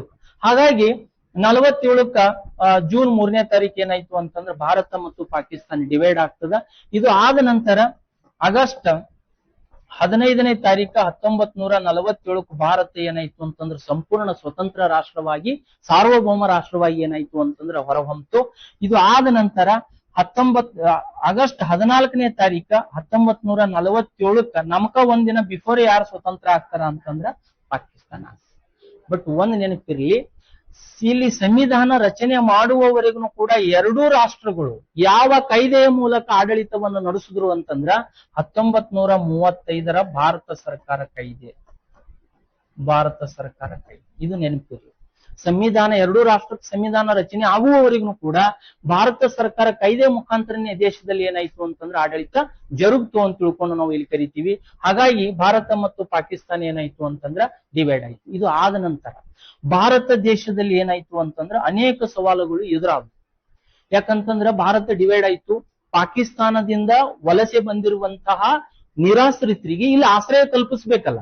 ಹಾಗಾಗಿ ಆ ನಿರಾಶ್ರಿತರಿಗೆ ಆಶ್ರಯ ಕಲ್ಪಿಸಬೇಕು ಮತ್ತು 562 ಸಂಸ್ಥಾನಗಳು ಮುಂದೆ ಸವಾಲಾಯ್ತು. ಆ 562 ಸಂಸ್ಥಾನದ ಮುಂದೆ ಈ ಕಾಯ್ದೆ ಒಂದು 3 ಬೇಡಿಕೆ ಇಟ್ಟಿತ್ತು. ಏನಂತ ಬೇಡಿಕೆ ಇಟ್ಟಿತ್ತು ಅಂತಂದ್ರ 562 ಸಂಸ್ಥಾನದ ಮಹಾರಾಜರುಗಳೇ, ನೀವು ಪಾಕಿಸ್ತಾನಕ್ಕಾದ್ರೂ ಹೋಗ್ಬಹುದು, ಭಾರತಕ್ಕಾದ್ರೂ ಸೇರ್ಬಹುದು, ಇಲ್ಲ ಸ್ವತಂತ್ರ ಆದ್ರೂ ಉಳಿಬಹುದು ಅಂತಕ್ಕಂಥ 3 ಆಪ್ಷನ್ಸ್ ಗಳನ್ನ ಈ ಕಾಯ್ದೆ ಏನ್ ಮಾಡ್ತದ ಅಂತಂದ್ರೆ ಈ ರಾಜರುಗಳ ಮುಂದೆ ಇಟ್ಟಾಗ 562 ಸಂಸ್ಥಾನಗಳಲ್ಲಿ ಬಹುತೇಕ 460ಕ್ಕೂ ಅಧಿಕ ಸಂಸ್ಥಾನಗಳು ಭಾರತಕ್ಕೆ ವಿಲೀನಗೊಂಡವು. ನಾವು ಭಾರತದಲ್ಲಿನೂ ಇರ್ತೀವಿ ಅಂತ ತಿಳ್ಕೊಂಡು 460ಕ್ಕೂ ಹೆಚ್ಚು ಸಂಸ್ಥಾನದ ಮಹಾರಾಜರುಗಳು ಏನ್ ಮಾಡಿದ್ರು ಅಂತಂದ್ರೆ ಒಪ್ಕೊಂಡ್ರು. ಅಳಿದುಳಿದ ಕೆಲವು ಸಂಸ್ಥಾನಗಳು ಪಾಕಿಸ್ತಾನಕ್ಕೆ ಹೋದು ಮತ್ತು ನಾವು ಇದಕ್ಕೂ ಹೋಗಲ್ಲ, ನಾವು ಸ್ವತಂತ್ರವಾಗಿರ್ತೀವಿ ಅಂತೇಳಿ 3 ಸಂಸ್ಥಾನಗಳು. ಒಂದು ಜುನಾಗಢ ಸಂಸ್ಥಾನ, ಒಂದು ಜಮ್ಮು ಕಾಶ್ಮೀರ ಸಂಸ್ಥಾನ, ಒಂದು ನಾಮ ಸಂಸ್ಥಾನ. ನಮ್ಮದಂದ್ರೆ ಯಾವ್ದು? ಹೈದರಾಬಾದ್ ಸಂಸ್ಥಾನ. ನಾವು ಲಕ್ಕಿ, 48ರ ತನಕ ಸ್ವತಂತ್ರ ಸಿಕ್ಕಿದಿಲ್ಲ ನಮಗ. ಹಾಗಾಗಿ ಈ 3 ಸಂಸ್ಥಾನಗಳು ಏನಾದವು ಅಂತಂದ್ರೆ ಸ್ವತಂತ್ರವಾಗಿ ಇರ್ಲಿಕ್ಕೆ ಇಚ್ಛೆ ಪಟ್ಟು. ಬಟ್ ಅದು ಅಂತೂ ನಿಮಗ್ ಗೊತ್ತದ, ಸಂಸ್ಥಾನಗಳ ವಿಲೀನೀಕರಣ ಯಾರ ನೇತೃತ್ವದಲ್ಲಿ ನಡೀತು ಅಂತಂದ್ರ ಸರ್ದಾರ್ ವಲ್ಲಭಾಯ್ ಪಟೇಲ್ ಅವರ ನೇತೃತ್ವದಲ್ಲಿ ಏನಾಯ್ತು ಅಂತಂದ್ರ ವಿಲೀನೀಕರಣ ಆಯ್ತು. ಜುನಾಗಢ ಸಂಸ್ಥಾನ 1947ರಲ್ಲಿ ಜನಮತಗಣನೆಯ ಮೂಲಕ, ಇದು ನೆನ್ಪಿಟ್ಕೊಂಡು, 562 ಸಂಸ್ಥಾನಗಳಲ್ಲಿ ಜನರ ಓಟನ್ನು ಪಡೆಯುವುದರ ಮೂಲಕ ಭಾರತಕ್ಕೆ ವಿಲೀನಗೊಂಡಂತ ಏಕೈಕ ಸಂಸ್ಥಾನ ಯಾವುದು ಅಂತಂದ್ರೆ ಜುನಾಗಢ ಸಂಸ್ಥಾನ. ಅಂದ್ರೆ ಜನಮತಗಣನೆ ತೆಗೆದುಕೊಂಡು 1947ರಲ್ಲಿ ವಿಲೀನ ಆಗ್ತದ. 1948 ಇಲ್ಲಿ ಸೆಪ್ಟೆಂಬರ್ 17ನೇ ತಾರೀಕು ಹೈದರಾಬಾದ್ ಸಂಸ್ಥಾನ ಏನಾಗ್ತದ ಅಂತಂದ್ರೆ ಭಾರತಕ್ಕೆ ವಿಲೀನ ಆಗ್ತದ. ಅದು ಆಪರೇಷನ್ ಪೋಲೋ ಬಂದಾಗ ಡಿಟೇಲ್ ಆಗಿ ಹೇಳ್ತಾರೆ, ನಿಮ್ಗೆ ಹಿಸ್ಟ್ರಿದಾಗ ಬರ್ತದೆ. ಹಾಗಾಗಿ 48ಕ್ಕೆ ಏನಾಯ್ತು ಅಂತಂದ್ರ ವಿಲೀನ ಆಯ್ತು. ಜಮ್ಮು ಕಾಶ್ಮೀರ ಸಂಸ್ಥಾನ ಕೂಡ 1947-48ರಲ್ಲಿ ಏನಾಗಿತ್ತು ಅಂತಂದ್ರ ಭಾರತಕ್ಕೆ ವಿಲೀನಗೊಂಡಿತ್ತು. ಬಟ್ ಅದು ವಿವಾದಿತ ಪ್ರದೇಶ ಆಗಿನೇ 2019ರ ತನಕ ಇತ್ತು. 2019ರ ತನಕ ನಾವು ಅಪ್ರಿಸಿಯೇಟ್ ಹೇಳ್ಬೇಕು ಯಾರಿಗೆ ಅಂತಂದ್ರ ಅಮಿತ್ ಶಾ ಅವ್ರಿಗೆ. ಯಾಕಂತಂದ್ರ ಅಮಿತ್ ಶಾ ಅವರ ನೇತೃತ್ವದಲ್ಲಿ ಗೃಹ ಮಂತ್ರಿ ಇದ್ದಾಗ ಬಹಳ ಒಳ್ಳೆ ಧೈರ್ಯ ಮಾಡಿ ಏನ್ ಮಾಡಿದ್ರು ಅಂತಂದ್ರ ಸಂಪೂರ್ಣವಾಗಿ 370 ರದ್ದು ಮಾಡಿ ಭಾರತಕ್ಕೆ ಏನ್ ಮಾಡಿದ್ರು ಅಂತಂದ್ರೆ ವಿಲೀನ ಮಾಡಿದ್ರು. ಅಂತ ಧೈರ್ಯ ಯಾರು ಮಾಡಿರ್ಲಿಲ್ಲ. ಹಾಗಾಗಿ ಆ ಒಂದು ಕಾರ್ಯಕ್ಕೆ ನಾವು ಏನ್ ಮಾಡ್ಬೇಕು ಅಂತಂದ್ರೆ ಅವ್ರಿಗೆ ಅಪ್ರಿಸಿಯೇಟ್ ಹೇಳ್ಬೇಕು. ಹಾಗಾಗಿ 2019ರ ತನಕನೂ ಕೂಡ ಇದು ಏನಾಗಿತ್ತು ಅಂತಂದ್ರ ಬಹಳ ವಿವಾದಾತ್ಮಕವಾಗಿರುವಂತ ಪ್ರದೇಶ ಆಗಿ ಉಳಿದಿತ್ತು. ಅದು ಬಂದಾಗ ಹೇಳ್ತೀನಿ ನಾ ಯಾಕೆ ಅದು ವಿವಾದಾತ್ಮಕ ಪ್ರದೇಶ ಆಗಿ ಉಳಿತು ಅಂತಕ್ಕಂಥದ್ದನ್ನ. ಹಾಗಾಗಿ ಈ ರೀತಿಯಾಗಿ 1947ರ ಕಾಯ್ದೆ ಏನ್ ಮಾಡ್ತು ಅಂತಂದ್ರ ಭಾರತೀಯರಿಗೆ ಸ್ವತಂತ್ರನೂ ಕೂಡ ಕೊಡ್ತು ಮತ್ತು ಇಲ್ಲಿ ಭಾರತ ಮತ್ತು ಪಾಕಿಸ್ತಾನ ಅಂತಕ್ಕಂಥ ದೇಶವನ್ನ ವಿಭಜನೆ ಮಾಡ್ತು. ಮತ್ ಇವ್ರು ಎರಡರ ನಡುವೆ ಏನಾಯ್ತು ಅಂತಂದ್ರೆ ರ್ಯಾಡ್ ಕ್ಲಿಪ್ ಅಂತಕ್ಕಂಥ ರೇಖೆನೂ ಕೂಡ ಅದು ಹಾಕಿದ್ರು ಅಂದ್ರೆ ಗುರುತಿಸಿದ್ರು, ಗಡಿ ರೇಖೆಯನ್ನು ಗುರುತಿಸಿದ್ರು. ಹಾಗಾಗಿ ಅದಕ್ಕೆ ಏನಂತ ಕರಿತೀವಿ ಅಂತಂದ್ರ ರ್ಯಾಡ್ಕ್ಲಿಫ್ ಗಡಿ ರೇಖೆ ಅಂತ ತಿಳ್ಕೊಂಡು ನಾವು ಕರಿತೀವಿ. ಹಾಗಾಗಿ ಇಷ್ಟೇನು ಅಂತಂದ್ರೆ 1947 ಭಾರತ ಸ್ವತಂತ್ರ ಕಾಯ್ದೆ. ಇನ್ನೊಂದು ನೆನಪಿರ್ಲಿ, ಭಾರತದ ಮೊಟ್ಟ ಮೊದಲ ಗವರ್ನರ್ ಜನರಲ್ ಆಗಿ ನೇಮಕಗೊಂಡಂತ ವ್ಯಕ್ತಿ ಲಾರ್ಡ್ ಮೌಂಟ್ ಬೇಟನ್. ಭಾರತದ ಮೊದಲ ಗವರ್ನರ್ ಜನರಲ್ ಆಗಿ ನೇಮಕಗೊಂಡಂತ ವ್ಯಕ್ತಿ ಇದು ಲಾರ್ಡ್ ಮೌಂಟ್ ಬೇಟನ್. ಹಾಗಾದ್ರ ಭಾರತೀಯ ಗವರ್ನರ್ ಜನರಲ್ ಯಾರು ಅಂತಂದ್ರ ಸಿ ರಾಜಗೋಪಾಲಾಚಾರಿ. ಸಿ ರಾಜಗೋಪಾಲಾಚಾರಿ ಅಂತಕ್ಕಂಥ ವ್ಯಕ್ತಿ ಭಾರತದ ಗವರ್ನರ್ ಅಂತ ತಿಳ್ಕೊಂಡು ಕರಿತೀವಿ. ಹಾಗಾದ್ರ ಜವಾಹರ್ಲಾಲ್ ನೆಹರು ಅವರಿಗೆ ಪ್ರಮಾಣ ವಚನ ಬೋಧಿಸಿದಂತ ಗವರ್ನರ್ ಯಾರು ಅಂತ ಪ್ರಶ್ನೆ ಕೇಳಿದ್ದ. ಮೊದಲ ಪ್ರಧಾನಮಂತ್ರಿ ಆದಂತ ಸಂದರ್ಭದೊಳಗ ಭಾರತ ದೇಶದಲ್ಲಿ ಜವಾಹರ್ಲಾಲ್ ನೆಹರು ಅವರಿಗೆ ಪ್ರತಿಜ್ಞಾವಿಧಿ, ಓತ್ ಆಫ್ ಆಫೀಸ್ ಅಂತ ಕರಿತೀವಿ, ಅದನ್ನ ಬೋಧನೆ ಮಾಡಿದವ್ರು ಯಾರು ಅಂತಂದ್ರೆ ಲಾರ್ಡ್ ಮೌಂಟ್ ಬೇಟನ್. ನೆನ್ಪಿರ್ಲಿ ಯಾರ್ರಿ? Lord Mountbatten. ಹಾಗಾಗಿ ಇಷ್ಟೇನು ಅಂತಂದ್ರ ಭಾರತ ಸ್ವತಂತ್ರ ಕಾಯ್ದೆಗೆ ಸಂಬಂಧಪಟ್ಟಿರ್ತಕ್ಕಂಥ ಮಾಹಿತಿ. ಇದ್ರಾಗ ಏನಾದ್ರೂ ಕನ್ಫ್ಯೂಸ್ ಇತ್ತಂತಂದ್ರೆ ಕೇಳ್ಬೋದು. ಇಷ್ಟ ಹೇಳೋದ್ರ ಒಳಗ ಏನಾದ್ರೂ ಕನ್ಫ್ಯೂಸ್ ಇತ್ತಂತಂದ್ರೆ ಕೇಳ್ರಿ, ಇಲ್ಲಿಗೆ ನಾ ಕೇಳ್ತೀನಿ, ನೀವು ಹೇಳ್ಬೋದು. ನಾ ಕೇಳ್ತೀನಿ ಅಂತಾರ ಸರ್. ಏನ್ ಡೌಟ್ ಅದರೇಮ್ಮ?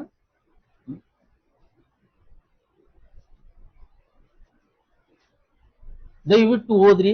ಯಾಕಂತಂದ್ರೆ ಪೊಲೀಸ್ ಯಾರಾದ್ರೂ ಇದ್ದಿದ್ರಿ ಅಂತಂದ್ರೆ ಓನ್ಲಿ ಫಾರ್ 45 ಡೇಸ್ ಉಳಿತು ಬರೀ. ನಾವು ಕೂಡ ಒಂದು ಟೆಸ್ಟ್ ಸಿರೀಸ್ ಕಂಡಕ್ಟ್ ಮಾಡೋದಕ್ಕೆ ಸಂತೋಷ್ ಸರಿ ಹೇಳಿದೀವಿ, ಬದುಕು ಕರಿಯರ್ ಅಕಾಡೆಮಿ ಅಂತ ಹೇಳಿ. ಬರೀ ಓನ್ಲಿ ಫಾರ್ PC 20 ಟೆಸ್ಟ್ ಮಾಡೋದಕ್ಕಿವಿ. 20 ಟೆಸ್ಟ್ ಒಳಗ 2000 ಕ್ವಶನ್ಗಳು ಬರೀತೀವಿ. ಆ 2000 ಕ್ವಶನ್ ಬಿಡಿಸೋದ್ರಿ ಅಂತಂದ್ರೆ ಮಿನಿಮಮ್ 40 ಕ್ವಶನ್ ರಿಪೀಟ್ ಆಗಿರ್ತಾರೆ. ಎಲ್ಲಿ? Police exam. ಯಾಕಂತಂದ್ರೆ KE ಫಸ್ಟ್ ಬಾರಿ ಕಂಡಕ್ಟ್ ಮಾಡ್ತಕ್ಕಂಥದ್ದು. ಅದರಾಗ ಫ್ರೆಶರ್ಸ್ ಯಾರಿದಿರಲ್ಲ ಬಹಳ ದೊಡ್ಡ ಕಾಂಪಿಟೇಷನ್ ಅದ. 35 ತನಕ ಏನ್ ಮಾಡ್ಯಾರ ಅಂತಂದ್ರ ಅದು ಎಕ್ಸ್ಟೆನ್ಷನ್ ಮಾಡ್ಯಾರ. ಹಾಗಾಗಿ ದಯವಿಟ್ಟು ಓದರ ಕಡೆ ಹೆಚ್ಚಿಗೆ ಕಾನ್ಸಂಟ್ರೇಷನ್ ಮಾಡ್ರಿ. ಆಮೇಲೆ ಉಪವಾಸದ ಇದ್ರಿ ಅಂತಂದ್ರೆ ಉಪವಾಸ ಇರೋದು ಬಿಡ್ರಿ ಅಮ್ಮ ಹೆಣ್ಮಕ್ಳು. ಯಾಕಂತಂದ್ರೆ ಜರನ ಸೈಂಟಿಫಿಕ್ ಆಗಿ ಮಾತಾಡ್ತೀನಿ. ಯಾಕಂತಂದ್ರ ಜರ ನಮಗ್ ಬಿಲಿವ್ ಎದ್ರ ಮ್ಯಾಗದ ಅಂತಂದ್ರ ಶ್ರಮ ಕಡಿಮೆ ಅದ, ಬಿಲಿವು ಬಹಳ ಅದ. ಯಾಕಂದ್ರೆ ಆ ಏಕಲವ್ಯನ ಕಾಲ ಹೋಯ್ತದು. ಮೂರ್ತಿ ಮಾಡಿಟ್ಟು ಬಿಲಿವಿದ್ಯೆ ಕಲ್ತೀನಂತ ಏಕಲವ್ಯ. ಆಗಿನ ಕಾಲಘಟ್ಟ ವಾತಾವರಣ ಹಂಗಿತ್ತು ಅಂತಂದ್ರ ಮಂತ್ರ ಹಾಕಿ ಮೈಂಕ ಉಳಿಸ್ತಿದ್ರಂತ. ಈಗ ಕಲ್ಲೇರು ಬೀಳಲಾಗ್ಯಾವ. ಅಷ್ಟು ಡೇಟ್ ಏನಾಗ್ಯಾವ ಅಂತಂದ್ರ ಬಹಳ ಹಾರ್ಡ್ ಆಗ್ಯಾವ. ಹಂಗಾಗಿ ಓದೋದ್ರ ಕಡೆ ಹೆಚ್ಚಿನ ಗಮನ ಕೊಡ್ರಿ. ಮುಂಜಾನೆ ಪೇಪರ್ ಓದ್ರಿ. ಆಮೇಲೆ ಕಂಪಲ್ಸರಿ ಏನೂ ಇಲ್ಲ ಅಂತಂದ್ರೆ ಸ್ಪರ್ಧಾ ವಿಜೇತ ಮ್ಯಾಗಝಿನ್ ಮೇಂಟೈನ್ ಮಾಡಿ. ನಾನ್ ಹೇಳ್ತಕ್ಕಂಥ ಸ್ಪರ್ಧಾ ವಿಜೇತ ಅದು ಒಂದೇ ಸಜೆಷನ್ ಮಾಡ್ತೀನಿ. ಯಾಕಂದ್ರೆ 100ಕ್ಕೆ 100 ವಿಶ್ವಾಸ ಅರ್ಹತೆ ಒಳಪಟ್ಟಿರುವಂತ ಏಕೈಕ ಮ್ಯಾಗಝಿನ್ ಯಾವುದು ಅಂತಂದ್ರ ವಿಜೇತ. ಯಾಕಂದ್ರೆ ಯಾವುದೇ ಅನ್ನೆಸೆಸರಿ ಆಗಿ ಆತ ಕೊಡಲ್ಲ, ಒಂದು ಪೇಜ್ನು ಕೂಡ ವೇಸ್ಟ್ ಮಾಡಲ್ಲ. ಹಿಂದಿನ ಎಕ್ಸಾಮ್ಗಳಲ್ಲಿ ಫ್ರಂಟ್ ಪೇಜ್ನಾಗೆ ಒಂದು 3-4 ಕ್ವಶನ್ಗಳು ಕ್ರಿಯೇಟ್ ಆಗಿರುವಂತ. ಹಂಗಾಗಿ ಬಹಳ ಅನುಭವ ಇರ್ತಕ್ಕಂಥ ವ್ಯಕ್ತಿ ಅದರ. KS ಸೆಲೆಕ್ಷನ್ ಆಗಿ ರೀಸನ್ ಮಾಡಿ ಅವರು ಸ್ಪರ್ಧಾ ವಿಜೇತ ಮ್ಯಾಗಝಿನ್ ಮಾಡ್ತಕ್ಕಂಥವ್ರು. ಹಾಗಾಗಿ ಒಳ್ಳೆ ರೀತಿಯಾಗಿ ಓದ್ರಿ. ಬಟ್ ಒಂದ್ ಮಾತ್ರ ಗ್ಯಾರಂಟಿ ಕೊಡ್ತೀನಿ, ನಿಮಗ IC ಮುಗಿಸೋದ್ರೊಳಗಾಗಿ 106 ತಿದ್ದುಪಡಿಗಳು ಬಯರೇಟ್ ಮಾಡಿಸ್ತೀನಿ. ಮತ್ತು ಸಂವಿಧಾನ ನೀವು ಮುಂದೆ ಓದೇಬಾರದು ಅಂತಂದ್ರೆ ಬಿಡಂಗಿದ್ರಿ. ಮತ್ತೆ ಅಂದ್ರ ಆ ರೀತಿ ನಿಮಗ್ ಬಿಲಿವು ಬರಂಗ, ಒಂದು ಧೈರ್ಯ ಬರಂಗ ಏನ್ ಮಾಡ್ತೀನಿ ಅಂತಂದ್ರ ಗ್ಯಾರಂಟಿ ಅದ್ರ ಮ್ಯಾಗ ನಿಮಗ ಒಂದು ಧೈರ್ಯ ಮೂಡಿಸ್ತೀನಿ. ಓಕೆ, ಉಳಿದ್ ನಾಳೆ